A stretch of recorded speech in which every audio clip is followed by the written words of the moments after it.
Good morning, good afternoon, and good evening, everyone. Welcome to day three of the Hacking HR AI Summit. I'm Joe Yakovlevich, dialing from Toronto, Chief People Officer at Mace Group North America, and I am your moderator for today's panel on AI and the evolving role of leadership. We are in a fascinating moment because AI is no longer something we're watching from the sidelines. It is here, woven into the decisions we make, the systems we lead, and the way we show up for our teams. But with all of this change, one question rises above the rest. How this leadership looks like in an AI powered world. Today's panel brings a range of lived experience from all across industries. These are the leaders who aren't shaping, just adapting to the future, but they are actively shaping it.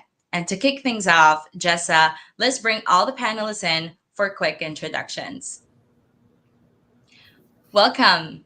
How is everyone doing today? Doing great. Awesome. Well, Very good. Thank you. I already know that this is going to be an exciting conversation. So to kick things off, let's start off with a quick introductions, who you are and what led you here today. Let's start with Lakshmi.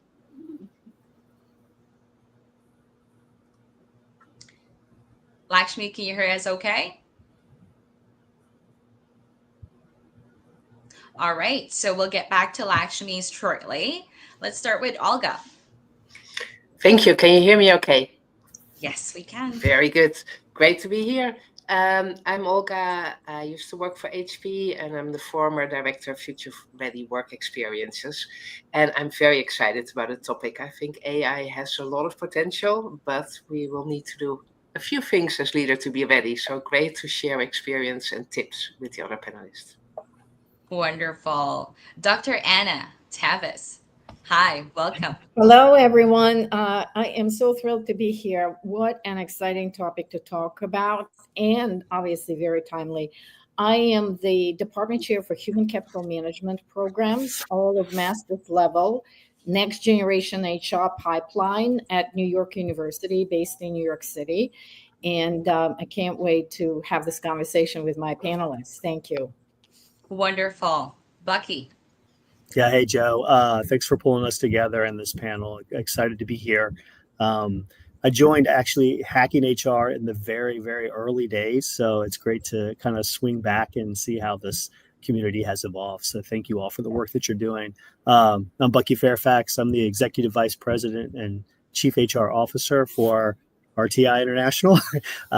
We're an international nonprofit social science research and development institute. And look forward to kind of sharing my experiences with the panel. Thank you. Wonderful. I am just going to give you a quick overview of what's happening with Lakshmi. I think she's trying to log out into the system and log back in. Okay. But to make sure that our audience are engaged, I'd like to, and I'm very excited to ask all the questions around AI and the evolving role of the leadership in today's world.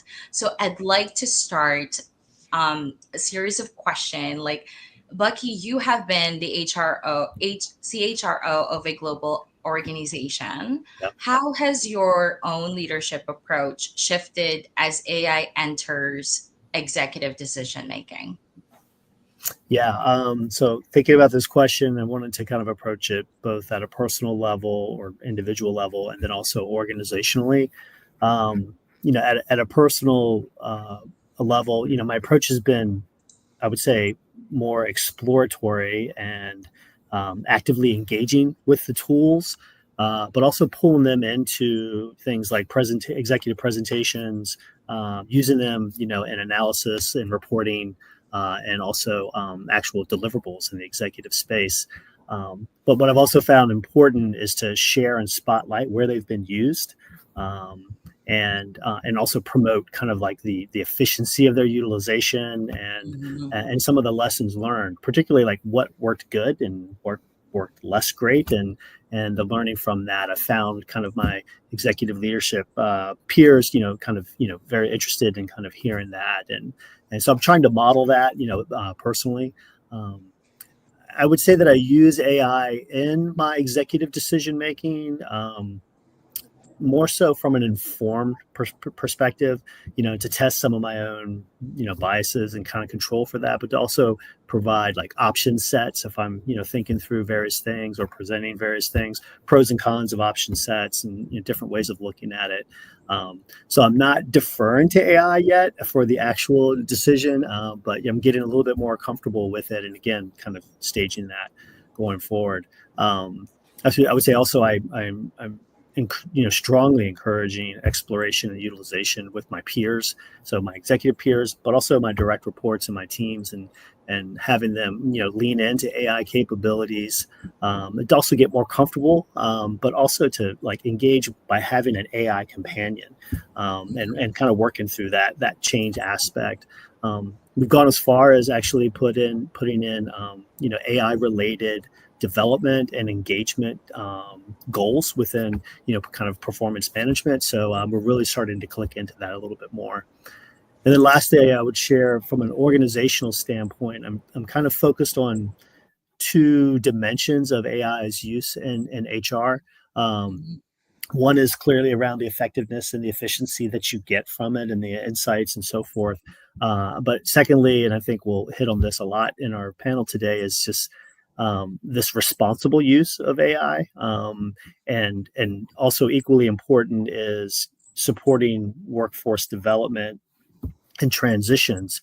As we lean further into automation, and standing up, these applications, with empathy, with transparency, but also excitement and opportunity for development and evolving careers. So it's quite an interesting journey. I wouldn't say we're nascent, but we're not fully mature in the space. So we're kind of somewhere in I would say the first third of that journey. That is amazing. And I wanted to build, when you said something about evolving your career, I wanted Yeah. to build on that a little bit more. What would you expect now from leaders that you didn't Mhm. 5 years ago? Yeah. Um, well, I mean, I think, we expect leaders to like ask better questions now, right? To be more comfortable with, AI being in the space, evolving roles that, have the application, of AI, embracing the tools, the various applications.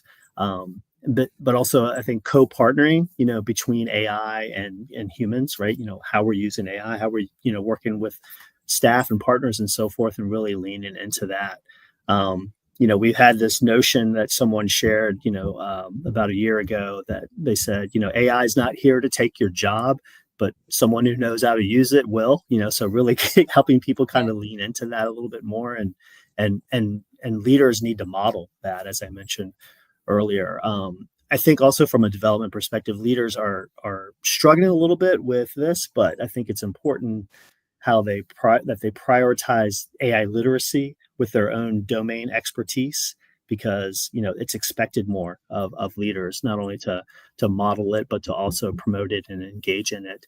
And at a research institute, this is I think it's extra sensitive, because we need to understand how AI accelerates like the discovery process of research and streamlines analysis and so forth. But we also need to ensure scientific integrity, ethical use of data, managing of bias. So I think it's important that we integrate AI into our leadership development, which we're starting to do. Again, we're in that first, first quartile of the journey, and things that we're, obviously thinking about is, for leadership, is that AI literacy, that data fluency to, enable more strategic, informed, AI usage. Strong emphasis on this ethical foresight, side of things, and then also the human and AI collaboration. So we're trying to like push more into the curiosity space with a little bit of caution and thoughtfulness, but not scaring too much on that side, so we don't kind of temper down, that curiosity, that excitement, that leaning into what's possible. So it's the balance of those two things. And again, leaders need to model it, lead into it. One of the things that we're sharing and we're talking about is how we're going to be a digital first organization, and that requires leadership to be on the forefront of that. Wonderful. And in terms of how leadership is evolving in an AI powered world, what are your observations on that? How are the leaders nowadays evolving through this era? I would say there's probably a full spectrum of personas in that. But I do think those that are showing evolvement are again modeling, are embracing, are engaging, or are bringing it to the table. Like myself and some others, we have AI companions, so we're engaging with it on a daily basis, and getting more comfortable with it, promoting it, creating some accountability for the application with our teams and leaders. I think one way leaders are evolving is they're moving from that reluctance, hesitancy, caution into the curious, engaging, applying, and then ultimately seeing kind of the opportunity and the benefits, with probably a next gen view of like, how do I move this beyond how it's making me as a leader more productive, to how it makes my domain of responsibility more effective and efficient. And again, how you balance that with the workforce transformation. So, those are a few thoughts I would share on how leaders are evolving as well. Yeah, that is very, very insightful. I think we lost Lakshmi again. So Okay. we'll circle around when she joins us. Okay. Olga, your work focused more on the future of work, and this is very, very interesting. I would like to hear your perspective on how do you see leadership mindset and skill set needing to evolve to keep up with accelerating AI adoption and workforce expectations? Great, thank you. Yeah, if you look at it, a lot of leaders, they used to be trained on being very predictable. I think that was what Mm, we expected from our leaders. But in today's world, which is changing a lot, where there's lots of complexity, being predictable is less valuable than it used to be for a long time ago. So I think we need to evolve that mindset, like he also mentioned, towards more curiosity, but also towards more courage, because you need to take much more risk nowadays than we used to have to, but also collaboration. Things are moving so fast in an AI powered way. There's no way you can keep up. So curiosity, courage, collaborations are really important if you look from a mindset perspective, but also that people want to be future ready, that they're not reactive and waiting, but that they're really open to say, okay, I'm not only managing today, but I also want to build for the future. And I think that's a mind shift that is not that easy for people, because some leaders, they are full. It's not that they don't want to build the future, but they're full with today's issues, today's challenges. And now we're asking leaders like, hey, can you also carve up some time and be ready for what is coming up next? Think about it. So that needs to create time and space to be creative and to maybe reinvent what you're doing. So it's a real mind shift, to go from being reactive, focused on today, being much more proactive and looking at the future. So that's one thing. But from a skill perspective as well, I think what I always say to people as a recommendation, as a leader, say, hey, you kind of need to think like a futurist. So really being able to scan the environment, anticipate what might shift, but also challenge a lot of the assumptions. Don't just assume, but really challenge what other people are assuming. Then yeah. experiment like a scientist, test out new hypotheses, test out new models, and then make sure that you really learn out loud, that you share what you learn, the failures, the successes, and involve other people in sharing that knowledge. And then really building cross-functional teams. AI and other emerging techs, they're not just impacting one function. It goes across function, it goes across industries. So you need to be very capable of building collaborations maybe even with your competitors. And that, is asking a different mindset and a different skill set as well. So it is less about learning new rules, and it's much more like building muscle memory. So you're very comfortable with change, you're very comfortable with constant transitions, and you're able to inspire people to follow you in that transition. And that takes a little bit more than it used to take for leaders to be ready for leadership.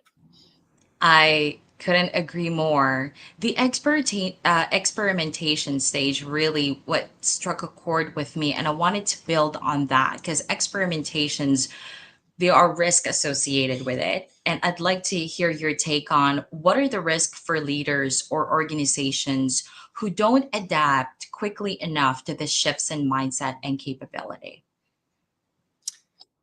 Yeah, I think in short, probably there's three risks. I think the most obvious one is that you're no longer relevant, and that can be, your business is no longer relevant. So real business risks of not keeping up.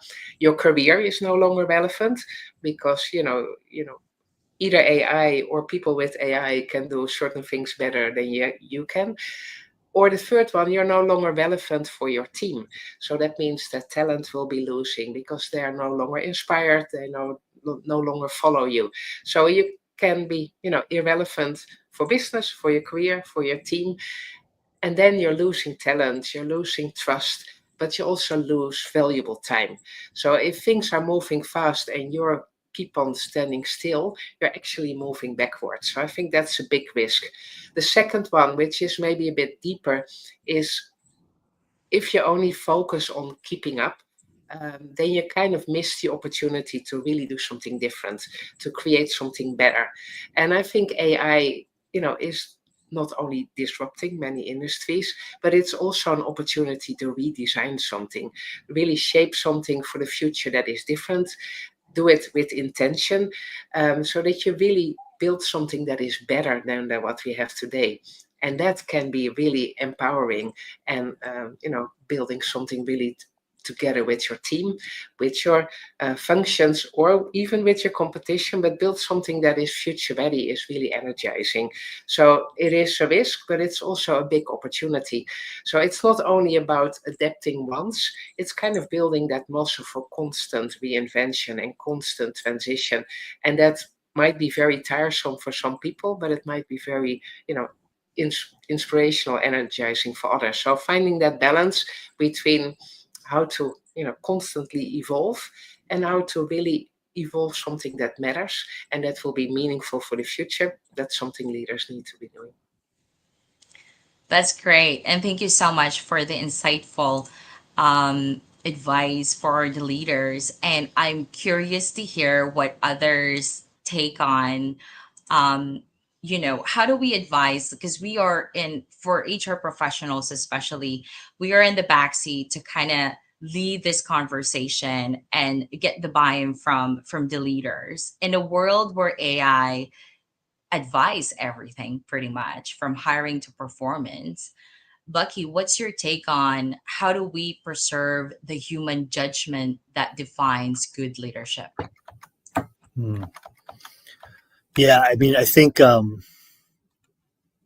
it's important for us to how can I put this? We have to reinforce that AI is a tool and not a substitute for human judgment. As I noted earlier, leadership development, should emphasize kind of this ethical reasoning, situational awareness, emotional intelligence and so forth. But leaders must remain, in my opinion, ultimately accountable for decisions, even when informed by like AI insights. At least for us, we're at a stage where we can't blame AI. We want to use it, we want to inform decisions, but we can't say, hey, it's what the algorithm told me, So I think to safeguard this, at least for us, we're coaching leaders to resist like automation bias and kind of blindly deferring to algorithmic recommendations, if you will. And instead, we think it's important to apply context, nuance, and values when making decisions. And I think what's also important is, and this is part of that training and maturing of leaders and practitioners with AI. We all know about the power of prompt engineering, right? And so just make sure Yeah. you'll get much more out of it with more robust prompts that again have context, nuance, and these various things. So to use that in the prompting, but also use that in the kind of the decision making that is ultimately happening from the informing of these tools. So I think in short, human judgment remains, kind of at the cornerstone of good leadership.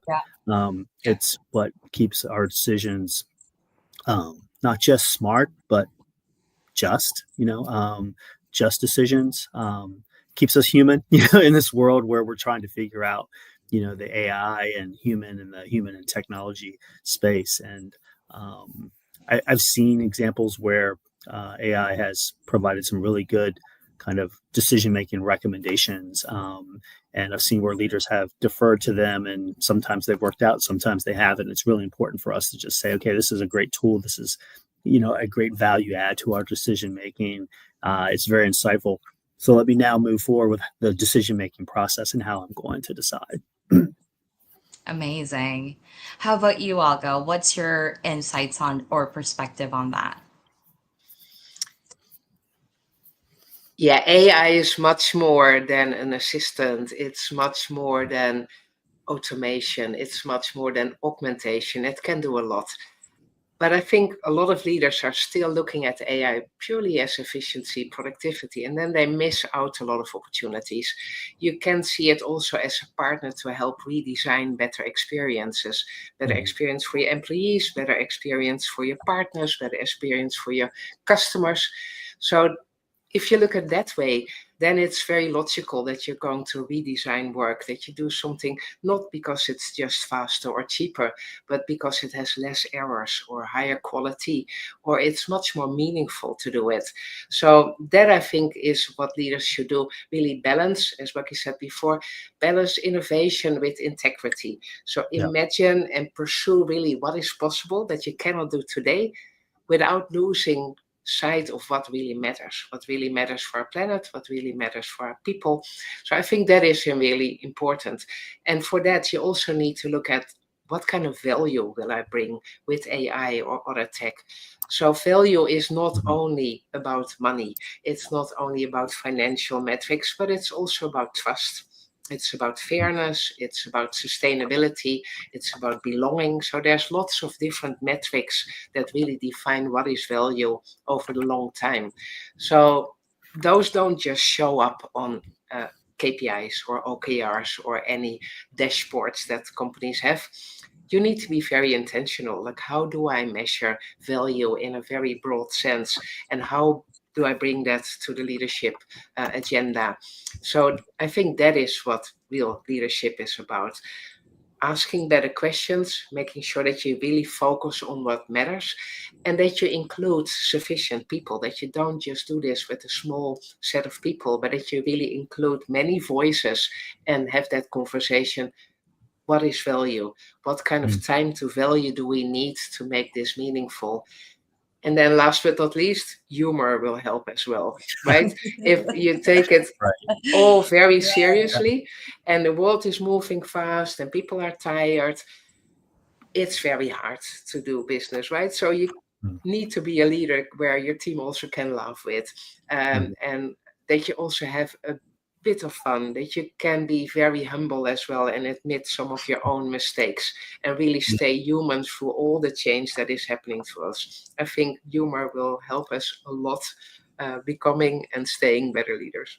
Absolutely. Absolutely. And looking into the future, now that it is evident that we need to bring in new leaders for next generation leaders in an AI powered workplace. What do you think, Bucky? What do you think are the competencies that you would say these are non negotiable? Well,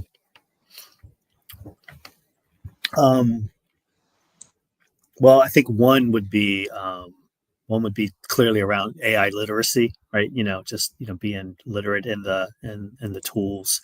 I think a competency around ethical reasoning and decision making, I think, Mm, are key. That's that, yeah, again, that balance of knowing the tool and the opportunities and all the things. And I agree with Olga, kind of, let's not just limit it to our personal individual, effectiveness. It has yeah, a broader application, um, but apply it with good judgment, reasoning, and ethics.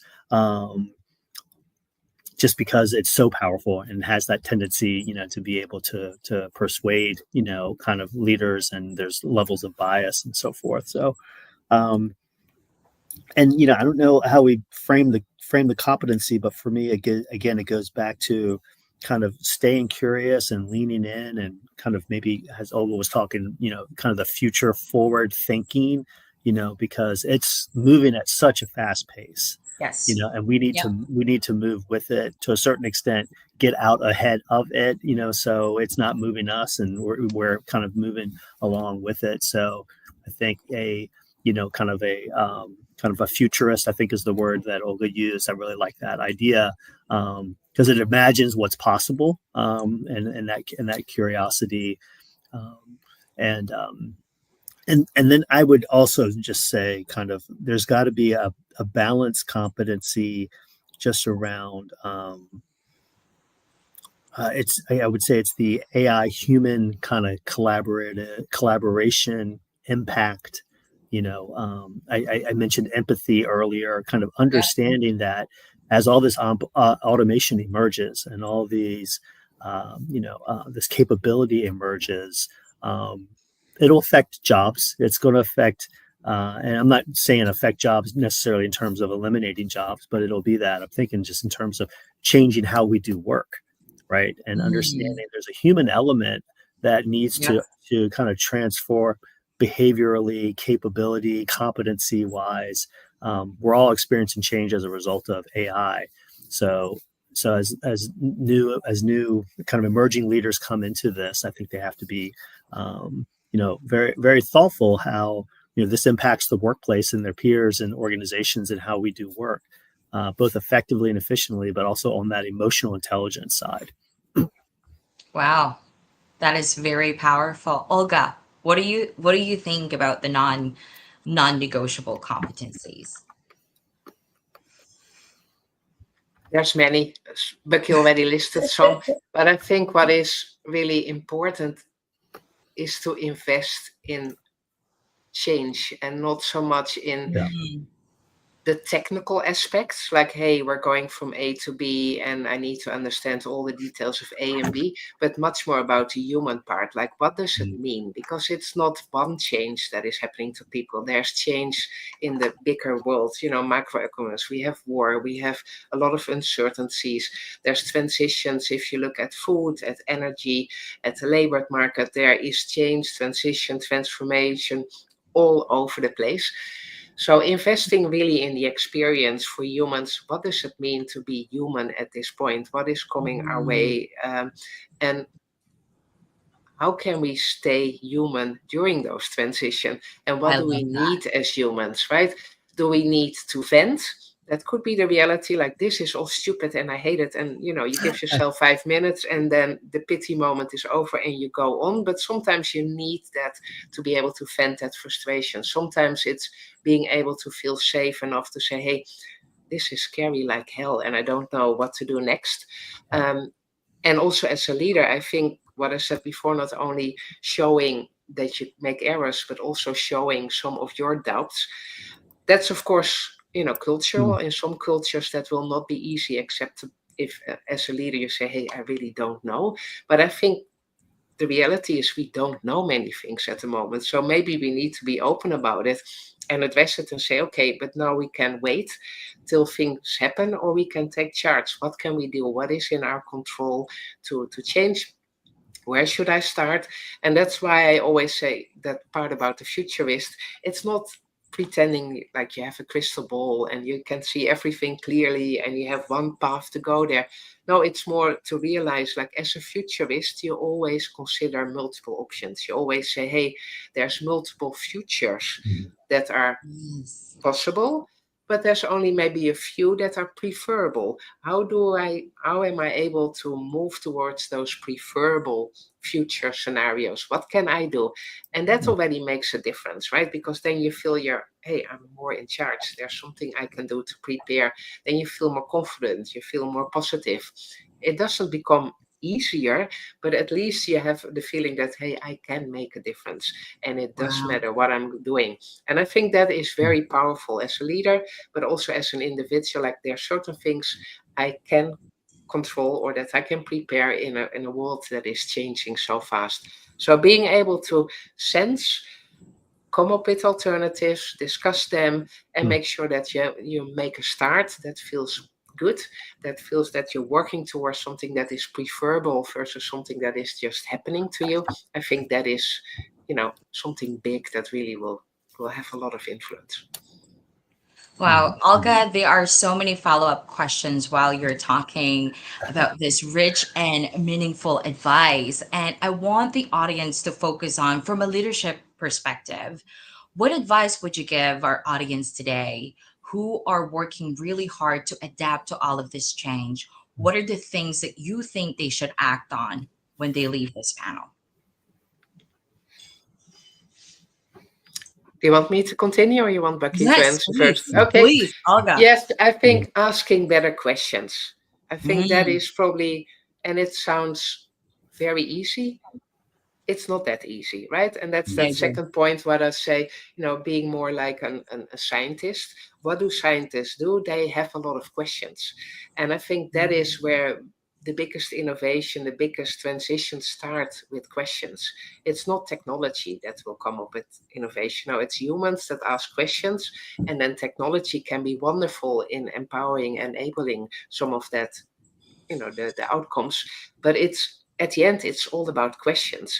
And I think especially now with AI, where you can get so many answers very easily, right? You can ask anything to AI. But are you asking the right questions? And can you validate some of those answers? So I think asking better questions so that you can really test out new hypotheses, you can really test out new ideas, and making sure that you know enough to validate some of the sources or to have some critical thinking. Because if you just ask questions and you accept any answers, that might be really dangerous, right? So asking better questions and being really critical about things that you get served up, I think that already will make a huge difference. That is amazing. Hey, Joe, can I add to that? Yes. Is it okay if I add to that? Because I was sitting here reflecting on this. So some of us may remember back when, analytics was coming about, right? And HR was adopting analytics. And I think it's a good example because analytics in and of themselves can be insightful, but without context and telling the story that the analytics is helping inform, then you're missing kind of the optimal value of using analytics. And I think AI is a very similar kind of issue where, again, it can provide insights in all these things, but there's got to be the interpretation and the application of that in the context of the situation in which you're applying it, or the decision, or whatever it may be. And so I share that because I think what is important is that we don't lose our human value add in this moment by either over reliant or just defaulting to what AI is telling us, right? It's okay. It's told us this, so let's take this and add it to our interpretation, to our creativity, to our value, to our insight, and apply it that way. Otherwise, we're just going to be like, well, why talk to Bucky? Just go talk to ChatGPT, and ChatGPT can give a lot of great information, but like, I've lived in this moment with these leaders, with this culture, with this strategy, with this board, with this executive team, and know how this piece of advice will not actually be effective if we don't massage it the way it needs to be massaged to be most effective in our culture and our problem. So I think it's important to embrace it, not to default to it, and to apply our value, which is, the story that it's telling, the insights that it's providing in the context in which we are operating in. That is, wow. Yeah, that's very good insights for those who are still navigating AI into their Mhm. workplace. I think there's a lot of take that needs for them to kind of reflect on and apply it to their workplaces or even their personal careers. So I wish we have more time. I know we have 3 minutes left, Okay. but what is the one advice? Let's start with Olga. What is the one advice in one simple sentence you'd like the audience to take on this panel today? Well, the future won't wait. The future Mhm. won't wait until we are ready. So you can, keep on waiting and hoping that one day you will be ready, but you can also start. Start Mhm. with something small, experiment with something small, but start with something. Build up some confidence, build up some possibility, positivity that there's something that you can really do. But then do something that is really better. So don't just take AI or anything and apply it to a legacy process and make it just a little bit faster or a little bit more efficient. No, use technology or use something that you want to innovate and really build something better. Build something better for your business, build something better for your career, build something better for your people. But let's make the world better. Amazing. Lucky. Yeah, I guess very similar. I would say, proceed with caution and curiosity, but proceed. Um, if you think change is difficult, you will really struggle with obsolescence. So you gotta get on board and get going, because it's here. And I love kind of Olga's point about you can start small if you haven't started. And here's what I find, you know, um, you know, humans living today are using AI and they may not even know it, right? Through their I love everything, through their devices that. to, their, their Series to their, Hey Googles and so forth. I mean, it's happening. So, I just said, Hey Google, my phone just went off. So sorry about that. But like, so, just get comfortable with it and get going. Yeah, for sure. Amazing. I am so happy to be part of this discussion. There's a lot to take in, there's a lot to reflect on. And thank you so much for taking the time to talk about the evolving leadership in an AI world. I hope you both have a great time and we'll see you soon, Yeah. hopefully. Thanks, Joe. Thanks, Olga. Thank you so Thank much. you. All right. Take Have care. a great day. Bye Yeah, you bye. too. Bye. Bye.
Well, hello everyone, and welcome to day 3 of the AI Experience Summit. My name is Matt Burns, and I'll be chairing this next panel. And with me, I'm joined by some incredible guests. I'll bring them on stage. We have a real diverse group of speakers, really, to have a great conversation. I've promised no curveballs. I cannot commit to that promise, but I will do my very best. Before we get into the conversation, let's do some brief introductions. Andrea, want to kick things off for us? Yes. Can you hear me? Yes? Just in Loud and case. clear. Yeah, thank you. Hi, my name is Andrea Isoni. I'm the Chief AI Officer of AI Technologies. All I do is managing and structuring AI project and training for other companies. Wonderful. And Sarah? Sure. So thank you so much, Matt, and thank you everyone who is joining. Good morning, good afternoon, good evening to you all. I'm Sarah Catherine. I'm the VP of Customer Experience here at PeopleLogic. We have an AI-enhanced performance management platform and an AI agent for HR teams. Wonderful. And Nina? Hi there, I'm Nina Barden. I work for Optimizely as the VP of Human Resources. We too are an AI-first company with about 1,600 employees, truly global with offices around the world. And we provide a digital experience platform for marketing. Thank you. And last but not least, Anna.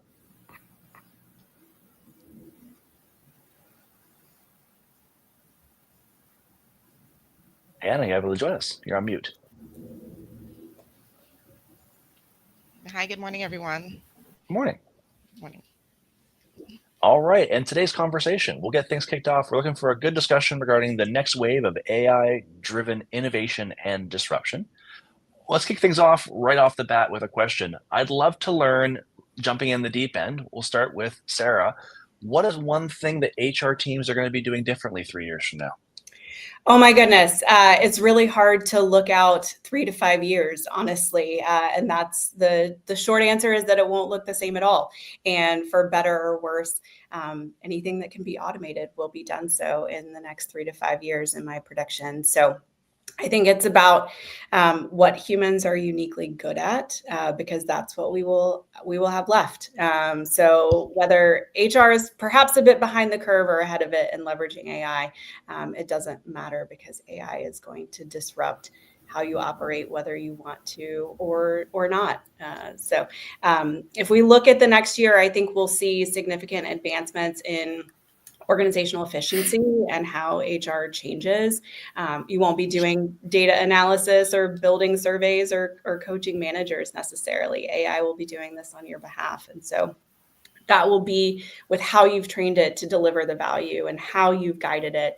And so it will still be about agency and ownership, but the pace of change is happening much faster than 3 to 5 years. So let's not forget the near term. I agree. It's really hard to predict anything 3 years in advance, but I'm going to ask the same question of Nina all the same. Nina, with 1,600 employees around the globe, you guys are looking at things differently these days. I'm curious, what are some of the things you're talking about in terms of things that are going to be different 2 3 years from now? Right. Tech is rapidly developing and changing. So to pick one thing, right? One thing, in my opinion, that will be different for HR from an HR perspective in 3 to 5 years, it's the level of personalization that an employee will receive with their company. So that's my opinion. So with tech, HR will get the opportunity to completely transform how we can personalize the employee experience. Right? Today, most HR programs, whether it's onboarding or learning or career development, they're still relatively standardized. Perhaps they're customized a bit per department or field of work. But with AI, we're going to be able to deliver hyper personalized journeys built on individual roles, their goals, what are their learning styles, and even real time sentiment data, right? So imagine an employee opening their dashboard and getting a dynamic career path suggestion given right to them, learning modules that are tailored to how they learn best. An understanding of what skills they need to be able to develop in order to build their career to get to that next level. I can imagine AI will give them feedback summaries and on their recent projects that they did for the company, or maybe that they posted on LinkedIn, and transitional onboarding plan to help them get to that next level role. I mean, even so far as they'll then pre-build some OKRs or goals for them that will tie to the company strategy, because again, AI will not only be watching and following their move, but the company move as a whole. So there's a lot of change coming. And I mean, you could have 10 HR business partners working on one business unit to get to that level of personalization. But without AI, we can't scale to that. Like, it's going to be a necessary thing that we're going to need. So all we can do with that, though, right? Stay positive, lean in to this functionality that potentially will be there soon. And I'd have to say with that, the future is bright. With that shift from HR being reactive to process driven, proactive, data led, it's about still being a deeply human centered to be able to scale, though. So we'll get ready. Here we go. Buckle up. It's Right. coming.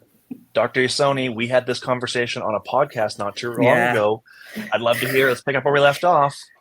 Yeah, no, I agree with that, but there is an assumption need to be explained. So basically, this is also signaling how fast or slow we get to this lady just said. And the signaling is the rate of data integration, data platform adoption we got.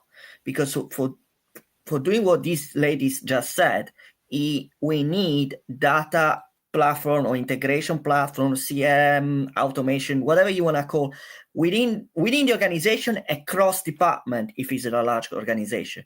Now they are building. The reason what the question is why we are not having that now. The technology is here. Why? The reason is because we are in the process of digitally transforming the organization so that the data can be there, the transformation, all the data, the advanced CRM, the scheduling management system, whatever the name you have, I'm not mentioning any. Once that is ready, the more we get that, the more we will be able to enable what they said. So if you want to check that, the quicker we get that, the quicker we can go to that, but not before. Yeah, There are no shortcuts. No, absolutely not. And that's the work, the backbone work we need to do. It is, from an operator like me, is interesting because obviously they don't see the return of investment. Yeah, like why we need to spend how much money to do the platform, etc. What's the return? Well, the return is what they said. It's later when you do all the application on top, but before you need to do all these, integration pipeline. Anna, I'd love to hear your thoughts on the topic. I think we're having a really robust conversation about what's coming. I'd love to hear from your vantage point. What are you seeing? Well, in the next 3 to 5 years, similar to what Nina would have said, and Sarah, AI is very empowering. And so I see it supplementing what we do now as HR professionals, but supplementing it in a way where employees feel more empowered. They're more empowered. They spend less time doing the day-to-day operational procedures of what we now are faced with. And so I feel that in the next 3 to 5 years, I don't think I wouldn't say put it out there that AI will be taking over, but I think AI is a tool to enhance what we do, and we should be using it to accommodate us, but not to replace what we do. So yeah, so I would say empowering the employees, allowing them to self-help and not replace what we do. So definitely I see it as a tool that is growing with us towards the future, and definitely one that employees can take advantage of. A phrase that was coined in the very first day of this event was FOBO, fear of becoming obsolete. Yes. And it kind of stuck in the coming days. And I'd love to, get this group's perspective on skills. We're obviously in a very interesting period of time right now where the skills that got us to this point in organizations are not going to be the same skills that take us to the next phase of evolution in many organizations. And whether that's a consequence of AI or just more broadly shifts in kind of working culture, they are changing. So similarly, Sarah, as we think about kind of those shift in those skills and that migration, I'd love to get your thought on how you're thinking about shifting workforces' views around these skills. How are we helping with things like adoption? How are we making this a practical, tangible experience for organizations and employees going through the transition? Yeah, I think it starts with HR exhibiting curiosity and starting to distill that down to their teams and to other teams, and taking a hard look at how each role approaches the work that they do, and where AI can remove mundane work and get the workforce to just get started. So I think it's about embracing ourselves. How do we show curiosity? And how do we show as HR professionals that we're not afraid AI is here for our jobs, that we don't have FOBO, even if we do, right? Let's exhibit the curiosity for our team, because this is the moment where we can lead with being human as well, in showing that curiosity and that growth mindset. And so I think the best way to prepare is really about showing people how you've upskilled yourself. So there is tons of education that HR needs to do for themselves, but then also promote that down or across the organization. I remember the first time I discovered Notion and AI, and it completely changed my world, right? So being vulnerable to share those experiences, being curious, and promoting that psychological safety so that others can be curious as well, is something that will lead to that openness to upskilling and that openness to embracing AI from my perspective. And Mina, you're sitting in an organization that's frankly built on the ethos of optimizing and making things, planful and thoughtful. I'm curious about your organization's view around this topic. How are you thinking about skills? How are you thinking about migrating the skills we have today into the skills we need for tomorrow? Yeah, I'm going to answer very tactically what we're doing. So to prepare for this AI-driven job transformation, as Sarah had said, we're leading with a skills first strategy as well. So this means shifting the focus from static job titles to dynamic skill sets that will continue to grow, expand, evolve, emerge, and at the risk of those becoming obsolete, how do we just build off of that instead? So tactically, the first step we're going to do is conduct a company-wide skills inventory. In fact, here we're going to go business unit by business unit, really mapping current capabilities across departments and being able to identify where those gaps exist in relation to the future roles that we're going to need, the future roles that are impacted by AI. But this requires a close collaboration with the business leaders as we leverage our own tools to analyze that job data and to really forecast what skills are needed, and then to be able to do that on a consistent basis, because it's going to continue to change. But once we have more of that clarity, HR then can develop these targeted upskilling and reskilling programs. They'll be tailored to the organizational goals, but then remember, back to the individual learning styles.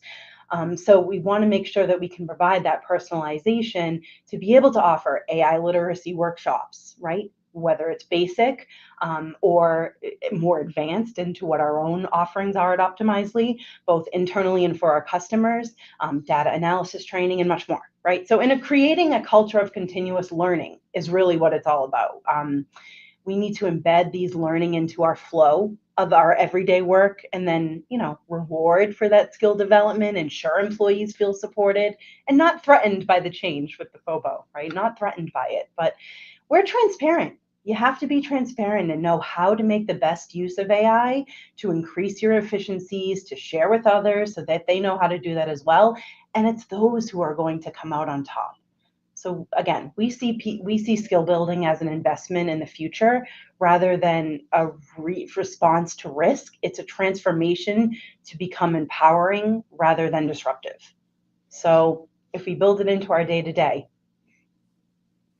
It's well said, and I think it's a missing piece in a lot of the narrative today. Is we're scrambling to develop the next generation of skills, not understanding that this is now the new normal. That, to Nina's point, we're continually going to be upgrading our skills, and the rates at which skills atrophy are going to continue to get shorter and shorter and shorter and shorter. Andrea, we've had this conversation in the context of risk, how organizations are constantly using risk as a premium, and I can't help but think that skills become an area of risk in organizations. If we don't have the right skill sets to meet the needs of the modern day market, if nothing else, there's an opportunity cost attached to that. So I'm curious about your research and how you're, supporting organizations and thinking about risk and skills and AI and that whole conglomerate. So yes, absolutely. Just to touch on what you were saying, there are a few keywords that I can retouch it so I can connect to the others. One is the narrative. The media narrative doesn't help in these conditions, but hey, that's what we got. And the other thing is fairness. Yeah. So what Nina basically, if I translate in my word, please feel free to disagree, is like they need to the employees. Everyone around the organization needs to perceive that whatever the HR, the company does, is not to the detriment of the employee, but actually is the opposite, or at least is as before, at least as it was always been. But how to do that? If we want to explain, I can give practical example of that because we are doing over the training. But just in case it was not to be explicit on which skill set are still relevant. Obviously, there, especially in HR, obviously everything around understanding the attitude and the culture of the person is very hard for an AI to understand that automatically, and that's one of the main things I think HR still needs to contribute. And the other, as you say about risk, we are evolving as in the way work is going to evolve. About risk is that we are doing less the work, but way more the checking and the assurance. That's the way AI is kind of evolving overall the task, including for HR. So the AI will be the first draft, the AI will check the CV, the AI will, be even the first interview online, whatever, but the person is not doing nothing. It's an increasing amount of time doing the checkings. So the tolerance basically means that the tolerance for error will decrease, the tolerance, which means you, as an employee or whatever you're doing, you have to spend, before you were spending doing things, now you're spending a lot of your time in assurance and checking that everything goes around as being correct, because now the error has to decrease. That's overall, and that is true also for HR. Yes, they will not do many of these things they were doing manually, but I would argue, though, I strongly suggest that in any whatever they do, even for software development, everything, to do everything manually for at least a period of time. Zero technology allowed, zero. And do and learn to do, even badly, but you do how to do manually. Because the moment something breaks, always something breaks, you have somehow an idea where to touch it. And that will be the valuable person, by the way. The valuable person, when something breaks, the one that know how to do it manually. They will save the day. So yeah, always at least have a hint how to do it. Just give it to you example, and then I talk too much. Even pilots, I apply pilots. I don't remember if it's 3 or 6 months or even more, I don't know. They need to learn, they need to train and recheck. They can land an airplane with no engines. Every 6 months, every 1 year, they need to know how to do it. Or at least they have to check it. It's the same here. If there is no AI, you need to land your job. That's mandatory. It's becoming more complicated. And Anna, when I think about this question, I think about for global organizations like Marriott Vacations, like the problem becomes even more nuanced and more layered because you have regional differences, you have cultural differences, you have all these things that come into play. And I'm curious how, when we think about skills, how you're thinking about it in potentially more of a global context. Okay, well, definitely as leaders and as HR leaders, we are the we are the change agents. Okay, and so definitely we have to be curious about what's to come, but definitely as the change agents, we are the persons that sort of allow persons to pivot based on the direction we want to take them. And so I think someone would have mentioned about the upskilling and the need for upskilling and how we move persons in that direction. But I would say looking at it from a global perspective, because we do have regional counterparts. Marriott is an international company, and so we would look at the job task analysis to see whether there are certain tasks that can be outsourced or streamlined or moved into an AI environment. And definitely for persons to buy in to that concept, they have to see the evidence behind it. And so persons need to see the reason, they need to see the evidence as to why we're encouraging or influencing them to, sort of accept and appreciate our AI initiatives. So I would definitely say looking at the job task analysis, sort of segmenting each step in the job task and seeing those that we can actually transition to the AI. Yeah, it's right sizing the solution for the purpose. I think that makes sense. Sarah, I'm curious because reflecting on previous research for the conversation at PeopleLogic, you built an AI agent specifically for HR teams. And now the organization is building a unified talent API. I'm just curious about kind of the evolution of each and how PeopleLogic thinks about this question in the context of AI and HR teams. And you're on mute. Thank you. I could just sit here and talk to myself, but that would be useless, right? So it's really interesting. We started about 6 years ago, and we started leveraging AI with our People Analytics platform. And the evolution has been really, really wonderful, because it's all about access to data. AI has not changed that we need more and more access to data.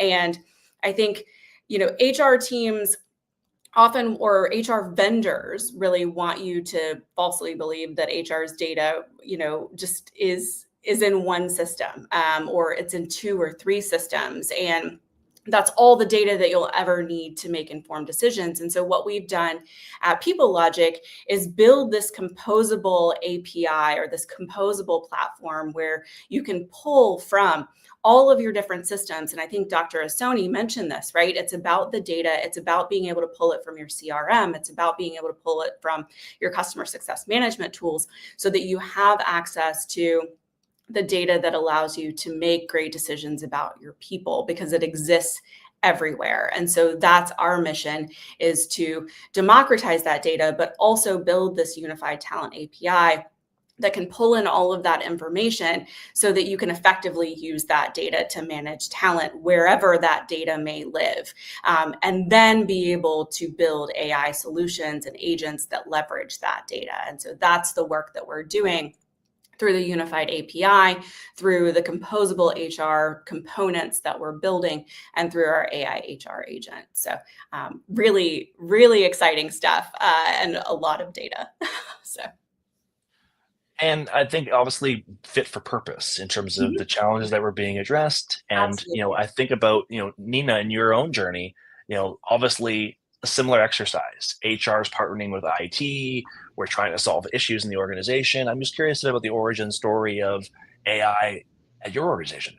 That's right. So we built a tool internally that will help to read all of our content for HR, our processes, docs, our policies, any information, all of our blog posts that we've done.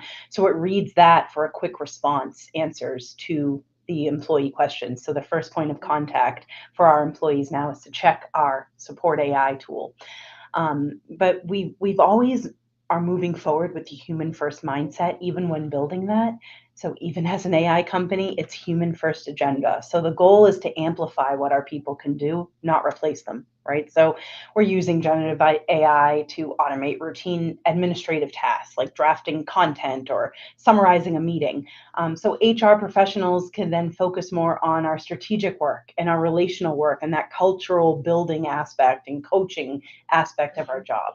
So ultimately, we believe AI should be the extension of the human potential, not replace it. But that principle then drives how we train teams and how we select our tools internally to be able to measure, is it successful or not? There were quite a bit of lessons learned in building our own AI tool.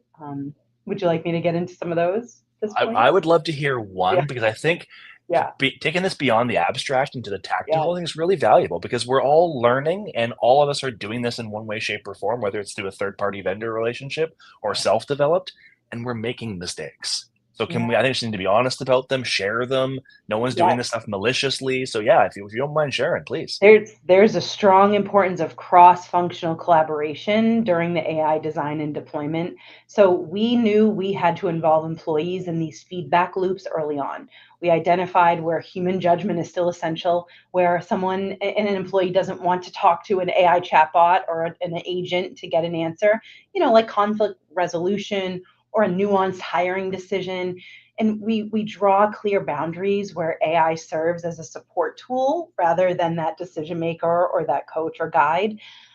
Further, a strong change management plan, we needed to have that in place, right? You can't just roll out AI. Even at a company where AI is what we're building, employees needed to understand why it's being used internally, how it can support their work, what safeguards are in place, right? A truly global company, we have GDPR compliance, but we invested time in communication and training in these feedback loops, and we're still working through how can we keep driving adoption to our AI tool being that first point of contact. Most employees, naturally, they go, let me ping HR when they have a question, but now it's like, let me ping support AI, our AI tool, to get the answers even faster. So we're expanding on our internal offering. We're always going to consider that global workforce. One size does not fit all, but the cultural context, the data privacy, and even the language nuances that will significantly impact how we design and deploy our solutions across region. So again, my number one thing was collaborate and keep everyone involved on the journey as you expand. That never-ending journey. Anna, you also deployed an HR agent in the Marriott context. I'd love to learn a bit more about how you guys have found it beneficial. How's it supporting HR team on a day-to-day basis? Okay, well, it's definitely, like I said initially, it's definitely empowered our employees. And so for information that they would normally pick up the phone and call HR for, or walk into HR seeking, they are now able to go to the AI agent and download policies, able to download procedures, they're able to download information that is relative to them as an associate, with respect to vacation leave balances. And so the tool has been very helpful. It's definitely decreased the amount of time for the HR leaders, in terms of what we have to actually present to the employees, because they're now empowered and they have access to this information on their own. So it's definitely been very helpful. The tool, I wouldn't say it's fairly new, and so we have had to have sessions to inform our employees as to why the tool is why we transition to the tool, ways that it's beneficial to them. And similar to what Nina would have said, change management is very important. And so you won't have all players on board in the beginning, but persons, once they see how quick and easy it is, then it definitely sort of encourages them to use it and to use it more. And so before persons, they come to HR, they're now going to the AI agent and typing in their requests. And so it's definitely assisted the company on a very large scale. It's great. And it sounds like we're all in more or less a similar stage, which, by the way, based on my research and conversations with HR leaders around the world, we're all kind of at this stage of AI is becoming more powerful search. It's becoming it unburdens us of administration. It's making our job easier around some, whiteboarding, or use it as a thinking companion. Andrea, as we think about the evolution of adoption around AI, we see organizations, focusing on these administrative, compliance, tactical-oriented activities. I'm curious, from your vantage point, either internally or more broadly in the market, what you're seeing is, what's the next evolution beyond that? So as we move beyond kind of these more tactical applications of artificial intelligence, what does the future hold for us as the technology and the usage matures inside of organizations? Well, as I said before, the problem is that the bottleneck that doesn't allow the application of these technologies, the fact, as they say, that there is no well, we are building the integration and everyone on board has two components, at least in my job. The people needs to be on board, but underneath, the department infrastructure needs to be connected, which is not always the case. So everything needs to be, and that is next 3 to 5 years. Yeah. Beyond that, I think the next stage really is how we transition from doing things but that's way beyond that, to increasing amount of checking and understanding, funny enough, how to do everything manually, as the example of the pilots before. Basically, every day you use them, fair enough, but once in a while you need to know how to do everything manually with no engine, just in case. And that's the kind of, that's way ahead as in future.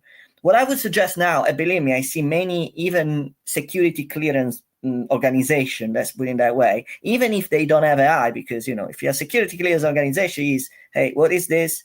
We need to check everything before you use it. Even in that case, reality is employees find a way to use it. Now, so what I'm trying to say is what is important even today for the adoption, especially if not unwanted fireback situation or nasty situation, is having policy procedure how to check the output from the company. Doesn't matter where the AI is coming from, etc., but you need to have a policy procedure, strict and strict, as in you cannot use the sensitive data no matter what. And okay, I don't know where this output is coming from, but it's your responsibility to check. And here is the checking list that you need to follow. I don't know if you're doing it yourself or you're being out, but no matter what, you need the checking list. And that will come in what I say in the future, with the pilot example, right? To do everything. Somehow you need to know how to do anything manually, which also means you need a level of checking yourself, and you need to know how to check stuff. Sarah, I promise no curveballs, and that wasn't a promise I was willing to commit to. So I'm going to soften the curveball by letting you know it's coming, but there is a curveball absolutely coming your way.